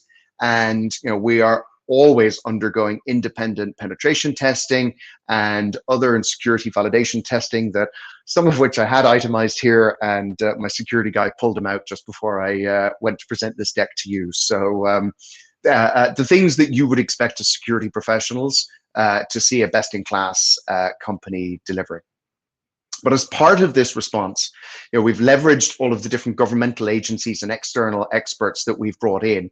So what we did was, probably unsurprisingly, but rather than just sort of addressing where we knew the issue was, we took a ground-up code review. So not just a remediation of the points of attack. And in part, that's why we haven't brought our systems back up yet. Let's take the opportunity to make sure that both the government agencies and the external organizations that we're working with, the companies, are all have all had the opportunity to conduct a full review of the system. So what was already a very our highly secure system is going back up with a code base that is significantly further advanced from that point. But in addition to that, we're also doing we're trying to raise the game in terms of security. So we had budget made available to us for this response, and one of the things we have chosen to do is to deploy the FireEye vulnerability scanner across our entire infrastructure, as well as engaging the FireEye managed SOC. Now, we own a SOC, we own a managed SOC company, and it is a enterprise class managed SOC, as you would expect. But right now, we want to have independent oversight. So that's why we have engaged with FireEye to use their managed SOC. We're also in the process of, and all of these are works in progress as we speak, right? So we're in the process of deploying a global CDN and a web application firewall around all of our cloud and SaaS infrastructure. So not just the Kaseya VSA, but the 26 other modules of IT Complete as well, and all of our own internal infrastructure. But we're not just doing that for our cloud, we're also offering this to all of our on-prem customers as well. You guys will know better than me, what it's like giving security advice to people. We have always published best practices for on-prem, and like anything security related, everyone has their line. Everyone has, yeah, we've done enough. And all we can really do is advise very, very strongly. Well, we've gone beyond that now and said we're not just advising, but we're actually making these tools available to you as well, and we're covering the cost of those. So we're just working through that process at the moment. So they'll have the managed SOC, they'll have the vulnerability scanner, and we'll stick them behind the CDN and WAF as well. That also gives us global visibility and response capability, not just for our cloud, but for the on-prem customers as well, which will give a lot of peace of mind. And we've also worked with the FBI. They've actually just trained all of our solution architects on their view of best practice for bringing up servers in an on-prem deployment. And so our solution architects will be working with our end customers as we bring their system, help them bring their systems back up online over the next few days to ensure that that they meet those standards as well. Ultimately, we don't control that, but we will do our very best to influence it. So that's on the remediation side. So right now we're in the process of bringing all of that back up. We had previously given some release timelines, and unfortunately we didn't meet those. What's happening at the moment is not your normal corporate software release cycle, right? Even an agile one. We are, what we're doing is real-time release engineering here. And it has definitely been frustrating for our customers when we missed some of those deadlines. And, because of course they're on standby waiting for systems to come back up or to be told what to do. And they have a lot going on. This is a busy time, even for our customers who weren't ransomware. The system is off, right? And this is what they use for scale. So it's not a fun time to be in their offices at the moment. And so we couldn't continue to say, it'll be up at 8 p.m. tonight. So we drew a line under it, and all of the agencies and companies and teams who are contributing to our restore and our service restoration process have committed to, well, a little bit ahead of what we've published as a go live now of this Sunday evening. Now, having said that, as we bring people back up online, we've given, or ahead of doing that, we've given people instructions, so how to prepare your environment, whitelisting, all of the things that you know better than I do what they need to be doing. And also when the systems come back up, all of the agents will be in a down state. So in other words, nobody's going to get surprised or blindsided by suddenly there's a server up and running and tens of thousands of their customers' endpoints are checking into it. Everything gets brought up in a down state. And the companies themselves, the administrators, then have full control, whether on-prem or cloud, at what point and at what rate they bring their endpoints back into it. The part of this, I suppose, that in some ways may be most interesting to people, and of course it's the bit that we can't talk about, is the fact that there is an ongoing criminal investigation here. This was perpetrated by ransomware as a service provider. Which really means there's multiple threads to be followed on this. Right now, we're focused on a couple of things. We're focused on taking care of our customers, and those are the customers who've been directly affected, or the ones who've been indirectly affected, i.e. they don't have our tools available, well, the VSA available to them at the moment. So we're working with them, and we're just trying to be as open and transparent and communicative through this busy time as we can. What we're not doing is playing whack-a-mole with a lot of misinformation that's out there on the internet. There'll be a time and a place for that, I'm sure. But right now our priority is elsewhere. So final point on it, just to summarize where we came from. The target was customers using the on-prem version of the Kaseya VSA server. Our incident response protocol kicked in very quickly. The impact was limited to 60 of our direct customers, or fewer than 60. 8 of those were in Europe. Again, that's not okay, right? That's not a good number, right? Any number is a bad number. Any number greater than 0 is a bad number. And we believe there were 800 to 1,500 downstream customers affected by that. There was no breach or hack or penetration whatsoever of any Kaseya systems. We engaged who we believe to be the best teams and agencies and companies in the world, and certainly what I've been witnessing in our response teams has been phenomenal.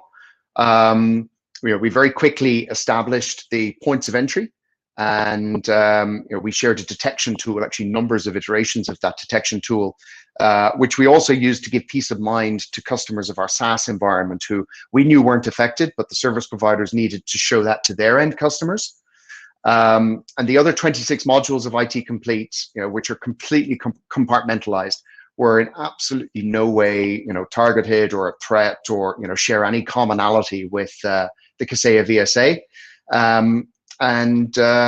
As we restore the service, we're looking to go way above and beyond what would normally have been done in service delivery of this type. And as we're doing that, we want to be transparent. It's why I'm doing this. Our CTO, Dan Timpson, is going to start a blog probably tomorrow or the day after. We'll update it every couple of days with his findings. Now, this isn't our normal company alerts for customer information. This is more, I suppose, speaking to peers in the industry. What was our experience? What did we learn from it? And trying to share that with others so that they may benefit from it as well.